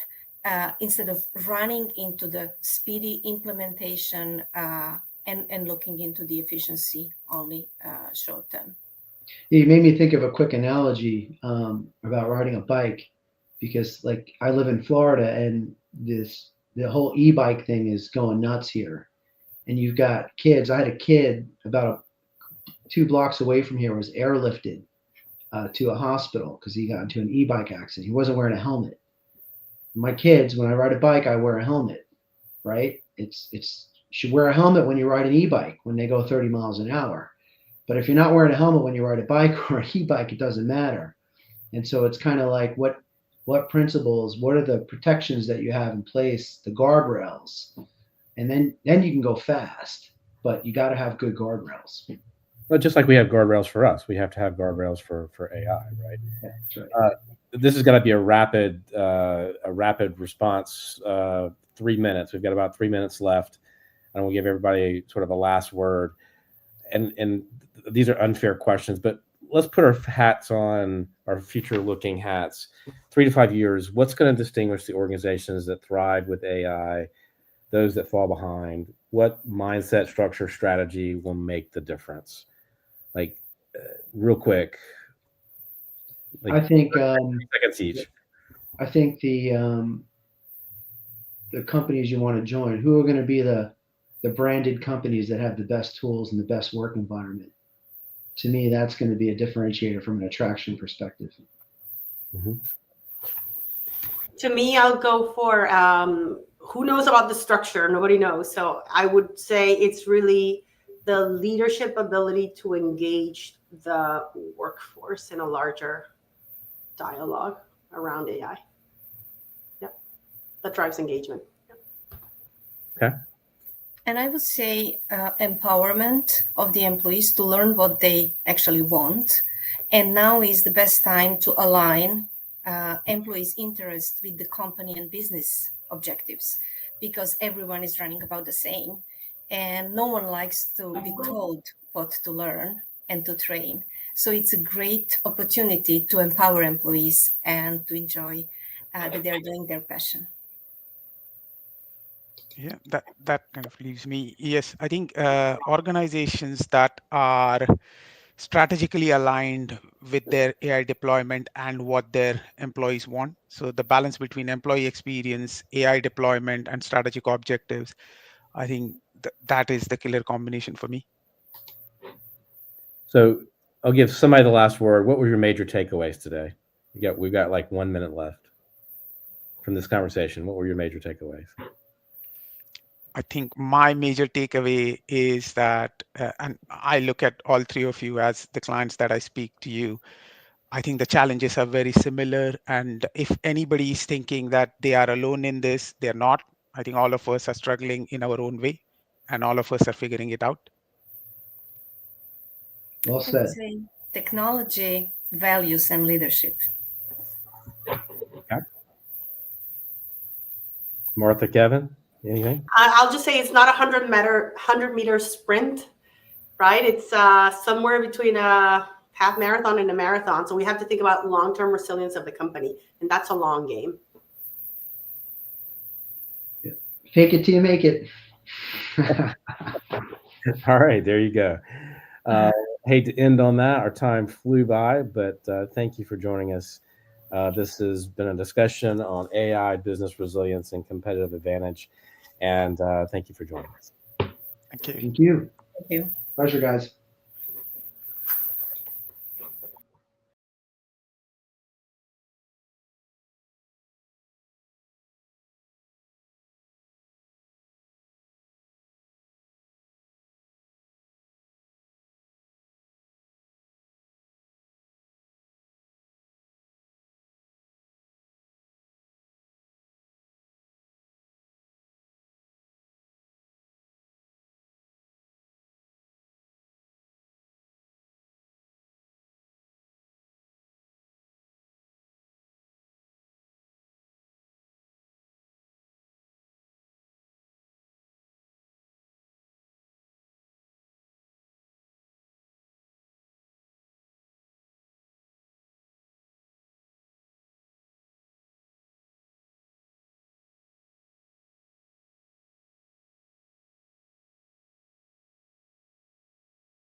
Wow, here we are at day 3, the closing panel of one of the most energizing and inspiring summits we've hosted at Hacking HR. We've had 2 full days packed with conversations, connections, and now we've successfully made it to the last panel. So first, thank you all for making this possible. And thank you, registrants, for hanging tight, taking notes, and dropping in your questions, as well as networking in the chat. I truly hope your bags are full of ideas and energies to take back into your work, into your strategy, or your leadership. And if you've come in with your questions, I hope you're walking out with a good direction. I'm Sneha, Chief Event Strategist at Hacking HR. It's such a pleasure to host this final conversation of the AI Experience Summit, Sustainable AI Strategies for Long-Term Success. Because as we all know, AI is moving fast, but thinking about the long-term success, that's something we'll need to think deeper about. And now we are diving into all of that. Just before we begin with, I'd love to hear from you one last time. Our audience, in one word, what has the summit meant to you? Please do drop it in the chat. Was it the ideas, or was it the clarity, or feedback, or curiosity? Please do share it in the chat. It is going to be very much helpful, and we're listening, and our team will pick it up from the comments. And we'll definitely carry that with our next edition. And let's get into the panel. I would love to welcome our closing panelists, but most important panelists, the leaders who are not just talking about AI, but also helping shape it with purpose and sustainability and with heart. So we have amazing panelists here with us today. And so let's begin with introductions and a personal related question to your experience. Let's start with Susan McGurran. Please do introduce yourself and also let us know, as a CPO in a mission-driven organization, how to ensure your AI strategies align with long-term employee trust and ethical responsibility.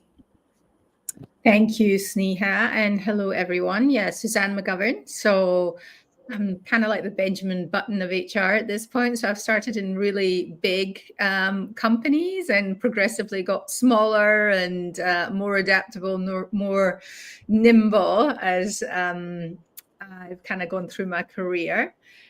Great question, Sneha, in terms of being mission driven. I think it's really around 3 things. Is first of all to anchor in the mission and your values. So if you are saying that you are, for example, an inclusive organization, and that's part of your values, you need AI then that enhances your inclusion and mitigates bias and doesn't add to it exponentially. So it's got to be congruent and aligned with your values. Secondly, I think like all change efforts, you really have to co-create with all employees. This shouldn't be something that one function does, one employee group does, that some leaders do, that some junior members do, that some tech folks do. This has to be co-created with everyone, like any major change effort, to enlist everyone in the change and always to be explaining the why, talking about what's working, what's not. If you don't share your intentions with folks, humans are smart, right? They'll make up a world which is much worse than the world that you're creating. So just like co-create, bring them into the conversation and do it early. Talk about the why, talk about the how, what's working, what's not. And then finally, I think this has been mentioned over the last couple of days, is really having those ethical guidelines, making sure you're compliant, you're doing the right things with data. Again, share often. Be transparent about it, but really making sure above all else that the AI that you implement is really aligned with your values. You can't speak out of both sides of your mouth. Humans are smart. They will know. I totally agree with that, and I really love it. Thank you so much for sharing that with us. And I have Lara on my screen next. So please do introduce yourself and share with us one challenge you've faced when you're trying to balance AI-driven change with preserving human-centered leadership, and how did you approach it? Laura, Thank you so much. Can you hear me? So much. Thank you. Call me. I'm currently head of HR for a conglomerate, Flamuse of Nigeria. With regards to that question, the challenge that we faced so far, one is trying to understand the change management process. So the honest truth is organizations are currently evolving and they are currently introducing AI. So for us, it's understanding one, the clear impact and how it links to our overall organizational vision and mission, like Susan equally had mentioned. So it's also looking at beyond that, how do we leverage AI on our strategic roadmap? And then having clear change management process in place. So the challenge we have, given the size of the organization, is bringing everybody on board, like Susan did mention, the need for us to co-create. As we are co-creating with people, it's a bit challenging because you have to get people to change from the old ways of doing things to leveraging AI for productivity, efficiency, and performance. So it's getting that change management process, getting everyone on board, working with stakeholders, working with leadership, and then getting everyone on that boat to realize the need for us to change and get everyone adaptable. So that's really the biggest challenge we are having, is that change management process and getting everyone on board. Thank you, Laura. That's very insightful. Thank you for sharing with us. And now I would love to go with our amazing Susan Speak. Thank you so much for joining us. And please do introduce yourself and let us know, in a science-driven company like Baylor Genetics, how do you ensure your AI strategies support long-term talent sustainability and innovation in such a very highly specialized field? Thank you, Sneha. I'm happy to be here with Suzanne and Laura as well. This has been a great summit thus far. And this is a great question because it is something that we're constantly keeping in mind, right? And where we have landed is that our strategies must be designed to augment the scientific expertise, not replace it. That's not possible, right? And that's not our goal. While we continue to build the future-ready workforce, right? And that means aligning AI with business and research goals, investing in upskilling that I know we've had a lot of discussion about this week in the summit for these specialized roles, as well as fostering the ethical human-centered innovation. So by integrating the talent and the technology roadmaps, we're able to scale more sustainability, right? Accelerating the discovery that we need to continue to have to innovate and still retaining that developing specialized talent that we have. Thank you, Susan. That's very helpful. And we could dive into our full panel now. Just that we are done with the introductions, I would love to start basic. So I would love to know, how does a truly sustainable AI strategy look like in practice beyond just compliance or cost effectiveness? Who'd like to jump in?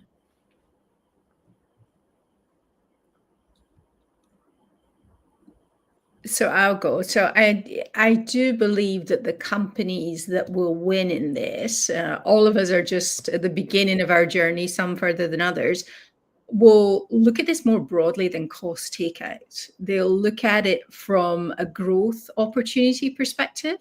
For sure, you can do things more efficiently with AI. You can, eliminate human processes that are much more administrative, workflows that are very predictable. But the companies that will win won't just be taking costs out, they'll be shifting humans to higher purpose. So they'll be allowing humans to do much more highly skilled jobs, more interesting jobs. They'll also be, again, reskilling in future technologies and capabilities, which is what folks want. If you ask people what they want to be using cutting edge technology. And so the trick is not just really making your workforce nervous by saying, okay, we're going to replace all of these things by AI. What about taking part of a function or part of a process and leaving some human pieces still there? But also, as I said, really critically kind of shifting to higher order capabilities for the people and allowing the AI to take on much more of the lower hanging fruit, the commoditized, easier processes to automate. Yeah, I agree completely, Suzanne, with what you're talking about, the fear, because we know that there is a lot of fear. And it manifests itself differently in different companies, right? But transparency, I believe, plays a crucial, critical role in making all of this work. I mean, if employees don't understand how AI is being used, or worse, they mistrust it automatically, we can't build sustainable adoption. It's just not possible. So it's critical to prioritize that open communication at every level, from high-level principles for leaders and executives, detailed explanations for end users, and regular Q&A forums to invite questions and feedback.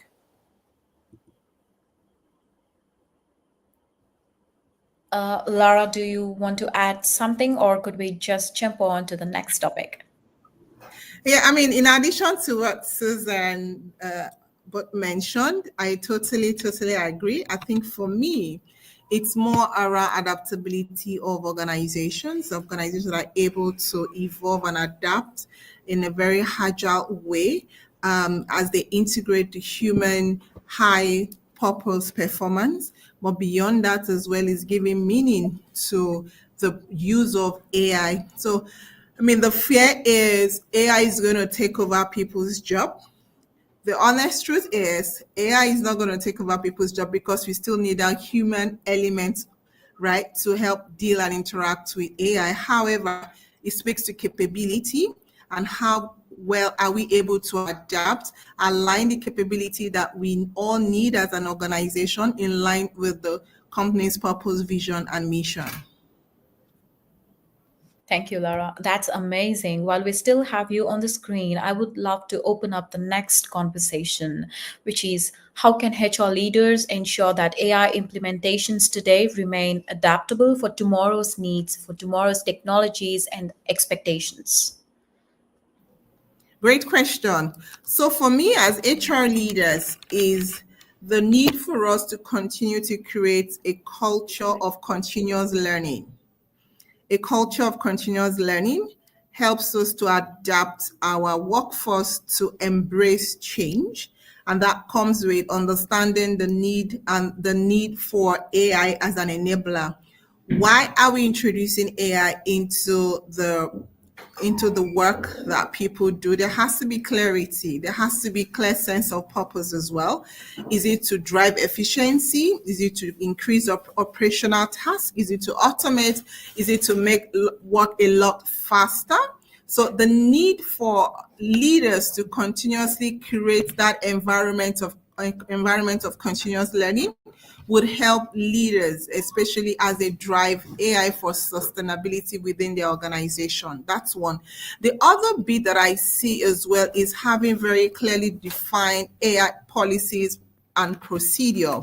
There are concerns around the use of AI, and there are guardrails that have to be in place. But when you put in adequate policies, it helps to shape and guide how people would embrace AI within your organization. Another thing is the need to co-create and partner with experts in this area, because they are the ones that would enable you to get people to embrace it from an impact analysis point of view. So those are my thoughts around what leaders can do as we continue to adapt our workforce to embrace AI for organizational sustainability.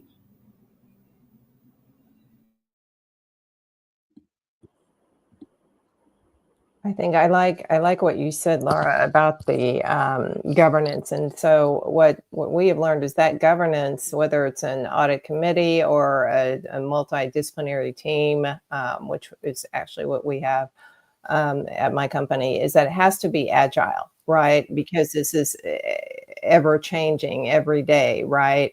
And so the ethical oversight, the auditability capability has to be very easy to do, right?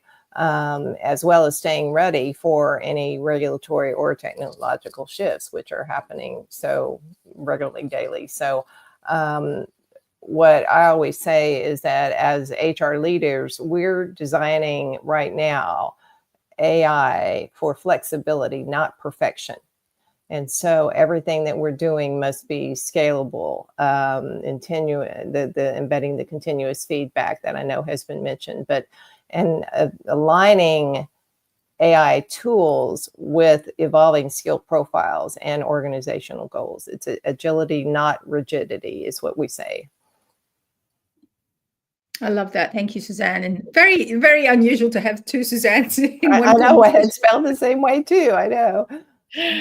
I do think it's another dilemma for us all. I don't think there's an answer to this. One would hope that we use some of the muscles that we developed in COVID and at that time of tumultuous change, and thinking about just iterating, testing, learning. There isn't a playbook for this.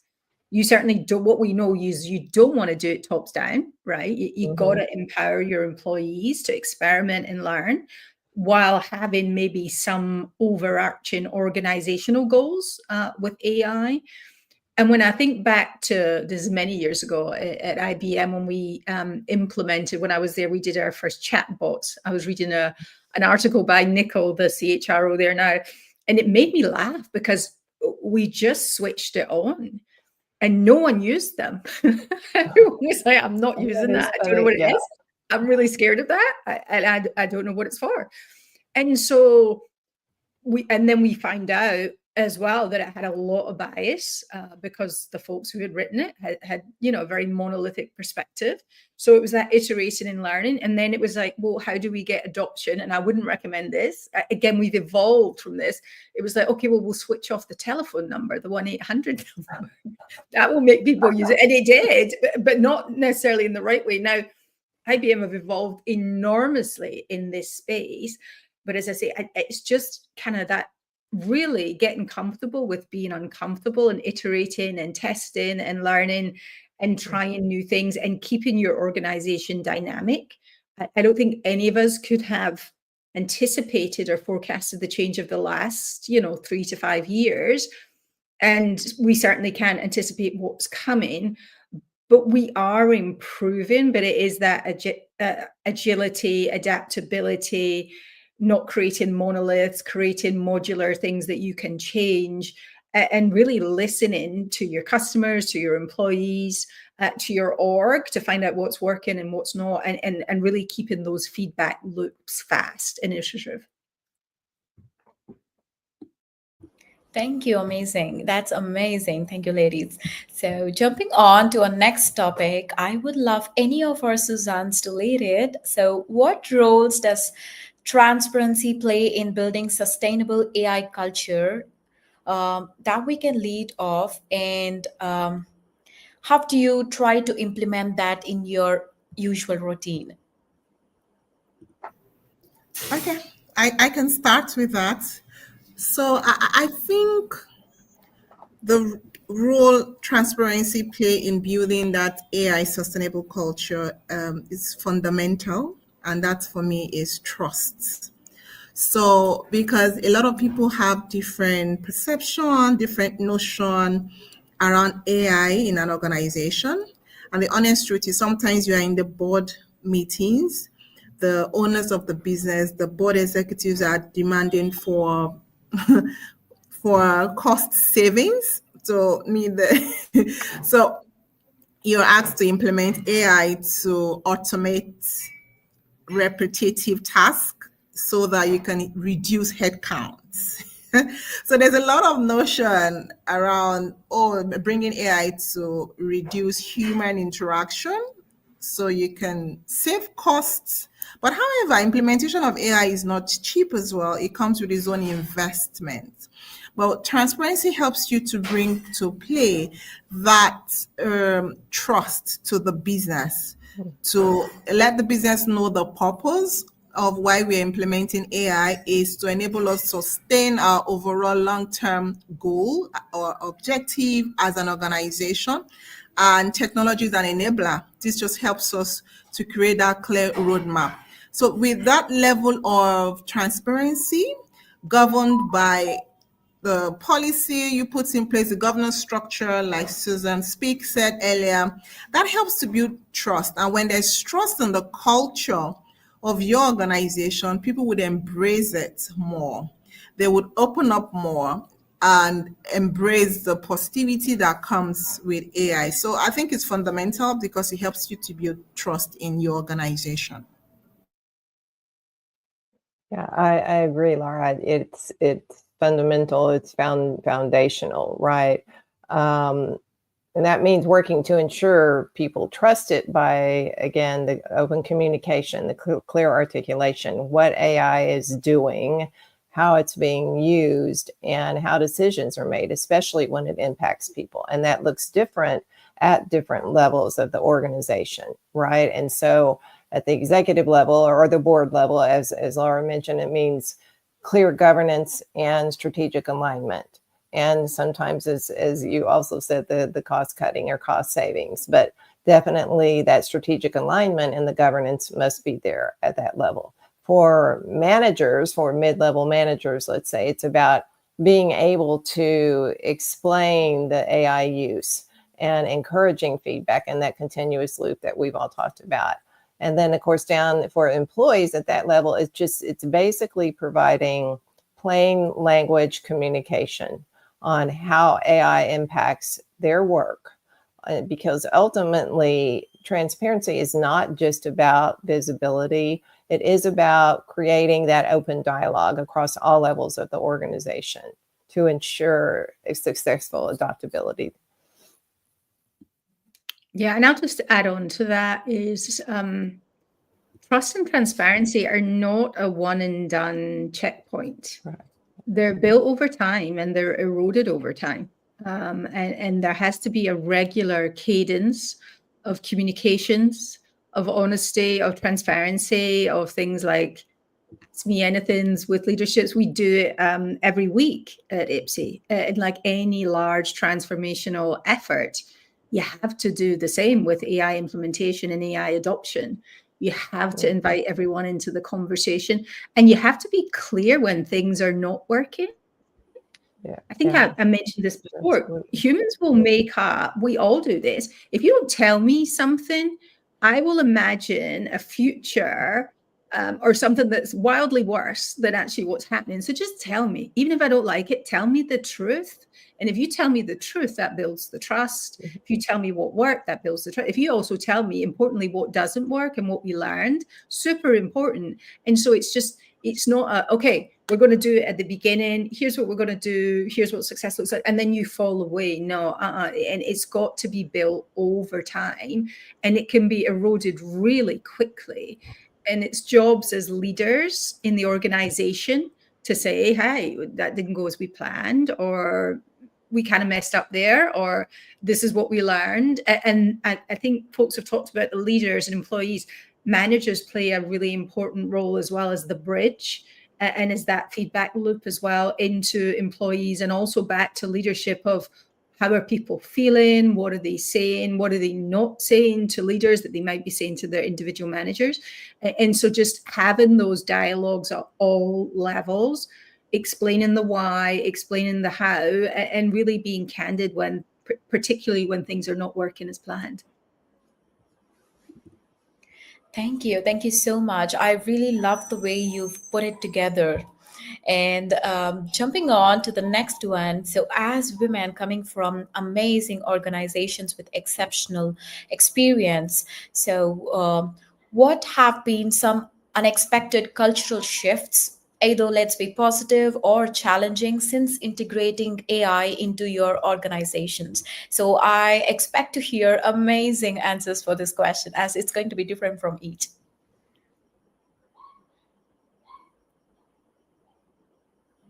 Laura, you're mute. Yeah. Okay, I'll go first. So I like to share my own organizational experience for us as an organization, because we are a manufacturing organization. We've been in existence for 64 years. We're a conglomerate, we are complex. We have about over 30 subsidiary other companies all integrated to our organization. So it's really a huge organization. So what the stage we're in now is, first and foremost, getting the basics right, which is digitalization. And that for us is embracing an ERP platform that has AI augmented to it. So we are in our AI journey, and I'm really happy and excited because for us as an organization, the conversation is changing up from the board level, from the owner of the organization. They're already asking, we're investing hugely into technology.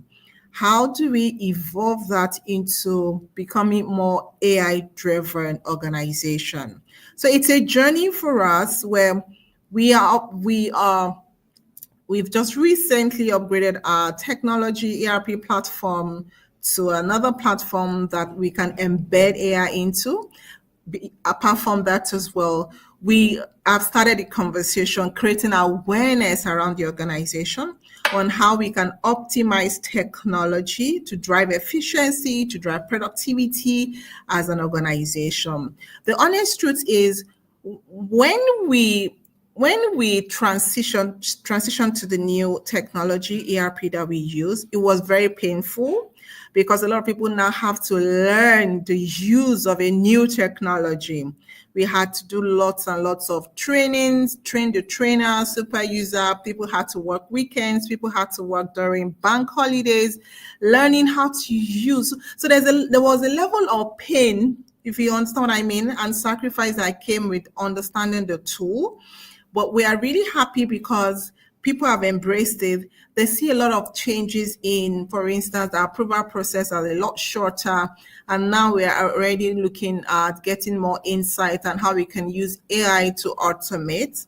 So it's a journey, and that cultural shift is still ongoing in my organization.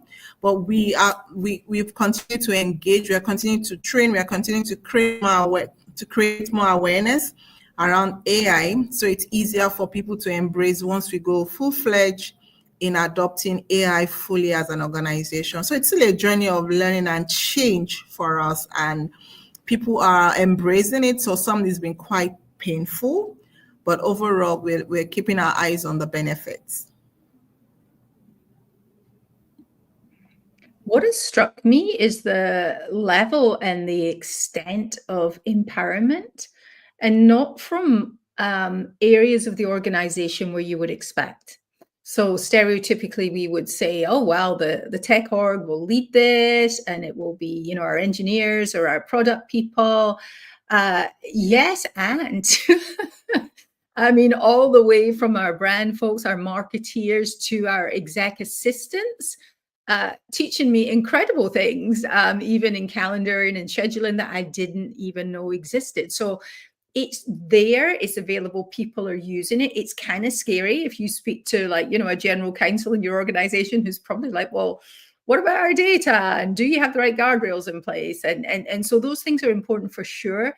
But I do love the level of empowerment and the accessibility to so many people to make things better. I think the trick will be how do you get this back, share it, learn, make it even better from a process perspective.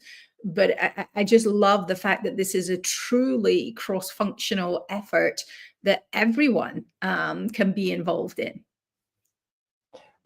We have seen that too, I will say. I mean, it's not every day, and of course we in HR know this better than most. It's not every day that people are lining up to be on a governance committee, right?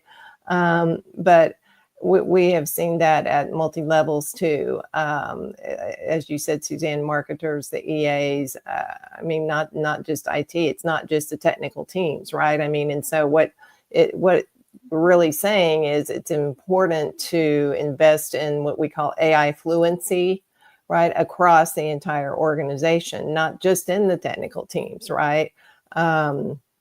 And that can be done a lot of different ways, targeted training, cross-functional teams, as we've all said, but also pilots in terms of piloting it in smaller areas, right? I mean, we are a company of right around 500 employees, so fairly small right now, but when I joined 3 years ago, we had about 265, and so hyper growth. And we're projecting 30% growth of this current fiscal year that we're in. And so while we are growing and working to scale things that we're implementing as well, then we have the AI thing going on kind of, you know, some days in the background, some days more in front too. But that term AI fluency, we're looking, the intent is that it's not just adoption of tool A or tool B or tool C, but cultural integration and capability building as well. And so that can only be done over time. As you said, Suzanne, it's not a one and done. The transparency, the trust is not one and done, nor is this. And it is going to take time, but I think our companies are probably all moving, you know, at the speed of light so fast that it can be a challenge sometime, honestly.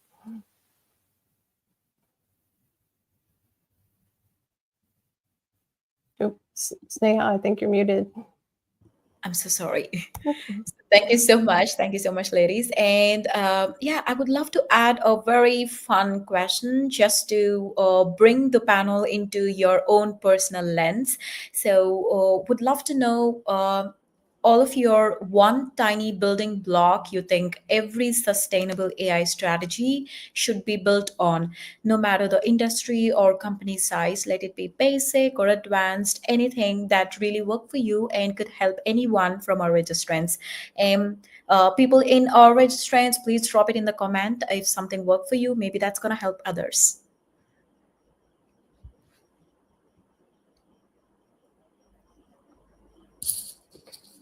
I think, I mean, and we've kind of touched on this already, that what we really need to, when we're talking about implementation and adoption, right, and sustainability of AI, is, as we've all said, stop viewing AI as a tool to replace people and start leading as if AI will help people thrive and and function as support, right? Because I think that's probably all of our goals, no matter what country. It's not about, the future is not about less human contribution. It's about better and different human contribution.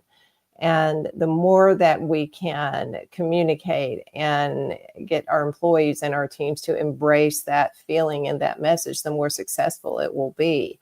It's already, AI is already redefining how work is done.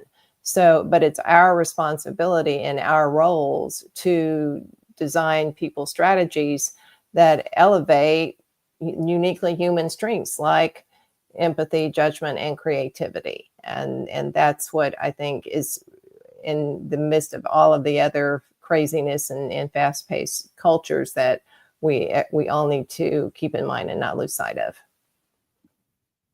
I love that, Suzanne. And building on to that, as well as shifting humans to sort of higher purposed work, I'm a firm believer that folks don't come to work for like snacks and massage chairs. They come to work to do amazing things in a team that they never thought they could do before, you know, and you give people that, they're engaged, they're inspired, they'll do the work of you. I mean, you think about, from your own perspective, what is the most memorable times at work? It was really hard stuff that you hadn't done before, that there was no playbook for, but you got together in a team and you figured it out.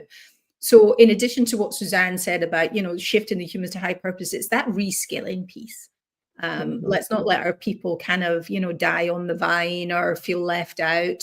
And there's, again, I think you alluded to this, Suzanne, that there's people who will put their hands up and do lunch and learns and I don't mean like massive corporate reskilling programs. I mean like individuals and again, that empowerment piece, allowing people to share their knowledge and their expertise and doing it in a very open and transparent way.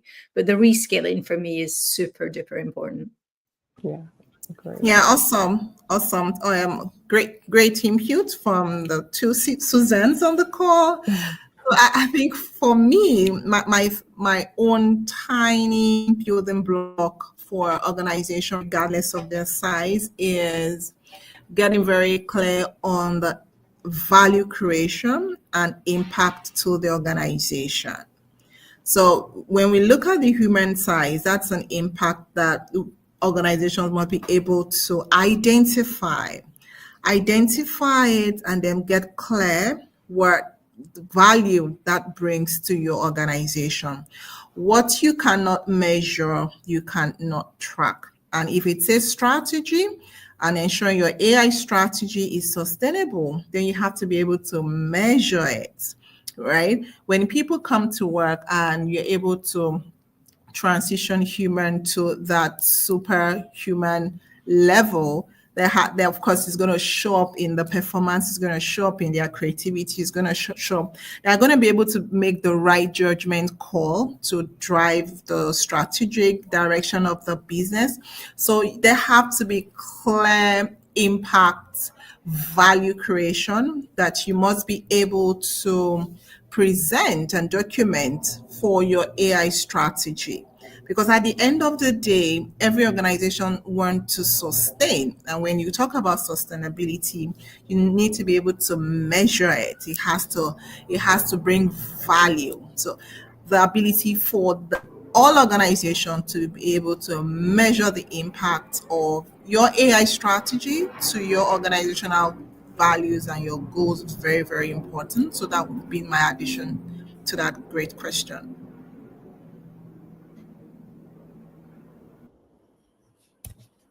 Thank you, Laura. That's amazing. And I would love to have this conversation prolong for an hour, but I would love to close it with the last question or the topic as we are at time. So I would love to ask you, how are you ensuring your AI systems don't just scale work, but they also scale equity, accessibility, and psychological safety? I'll take a go at that.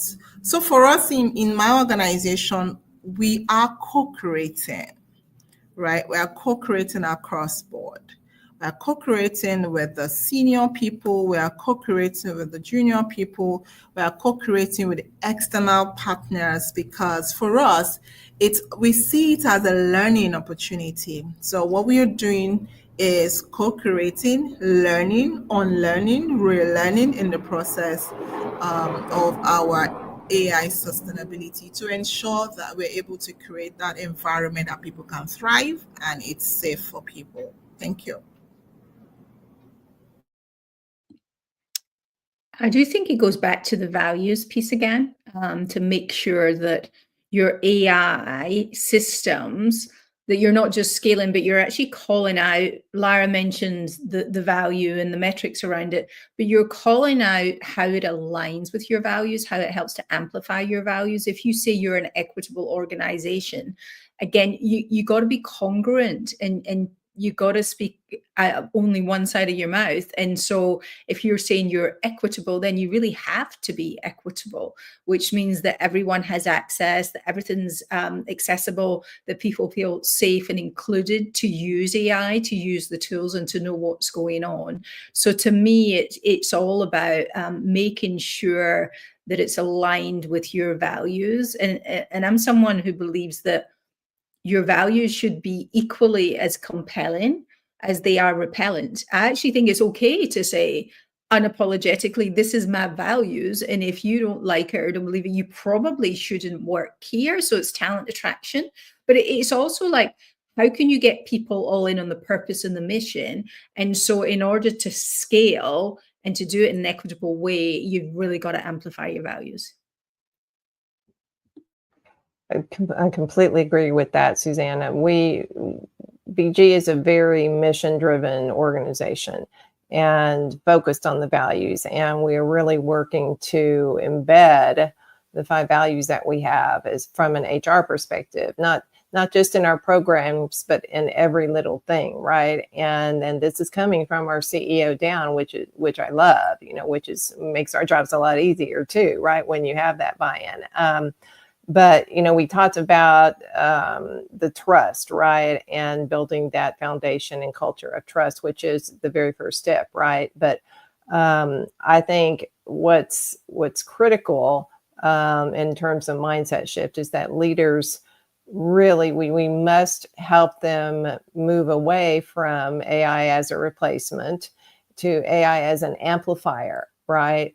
Because if we're viewing it and we're helping everyone to review it and as not as a tool to reduce headcount or automate away roles, but embracing it as a strategic partner. I mean, that's part of our responsibility. And if it's a strategic partner that enhances human judgment, accelerates insights, and frees up teams to focus on higher value, innovative work, then things will definitely evolve, I think, organically and help the culture to embrace it.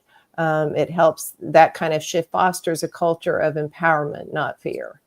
And that will, of course, enable more effective collaboration between people and technology and machines. Thank you. Thank you so much. And we are at time. I would love to close this summit and the panel with one last question to our panelists. So if you had to leave this audience with one long game mindset shift to adopt around AI and people strategy, what would it be? So let's do a quickie round around the stage and wrap it up. Trust and transparency as a journey, not a destination, not a one and done.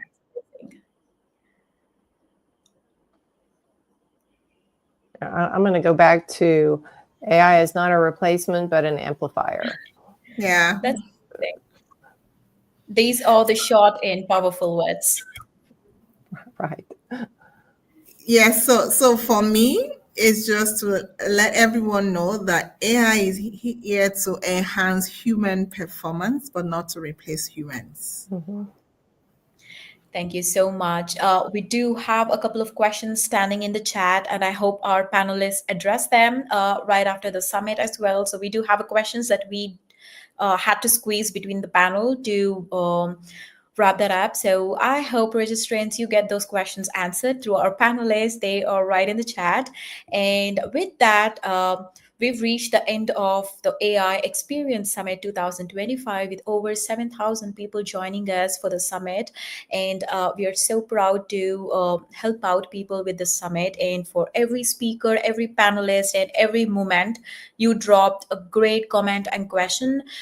So we are so thank you for joining us. And yeah, we are hoping to come back with an addition to shortly in December, and we'll continue to have this conversation again. Until then, please take care and stay tuned with Hacking HR's updates. Thank you all. Have a great day. Bye, everyone. Thank Bye. you. Thank you. Right. Thanks, Suzanne. Thank you.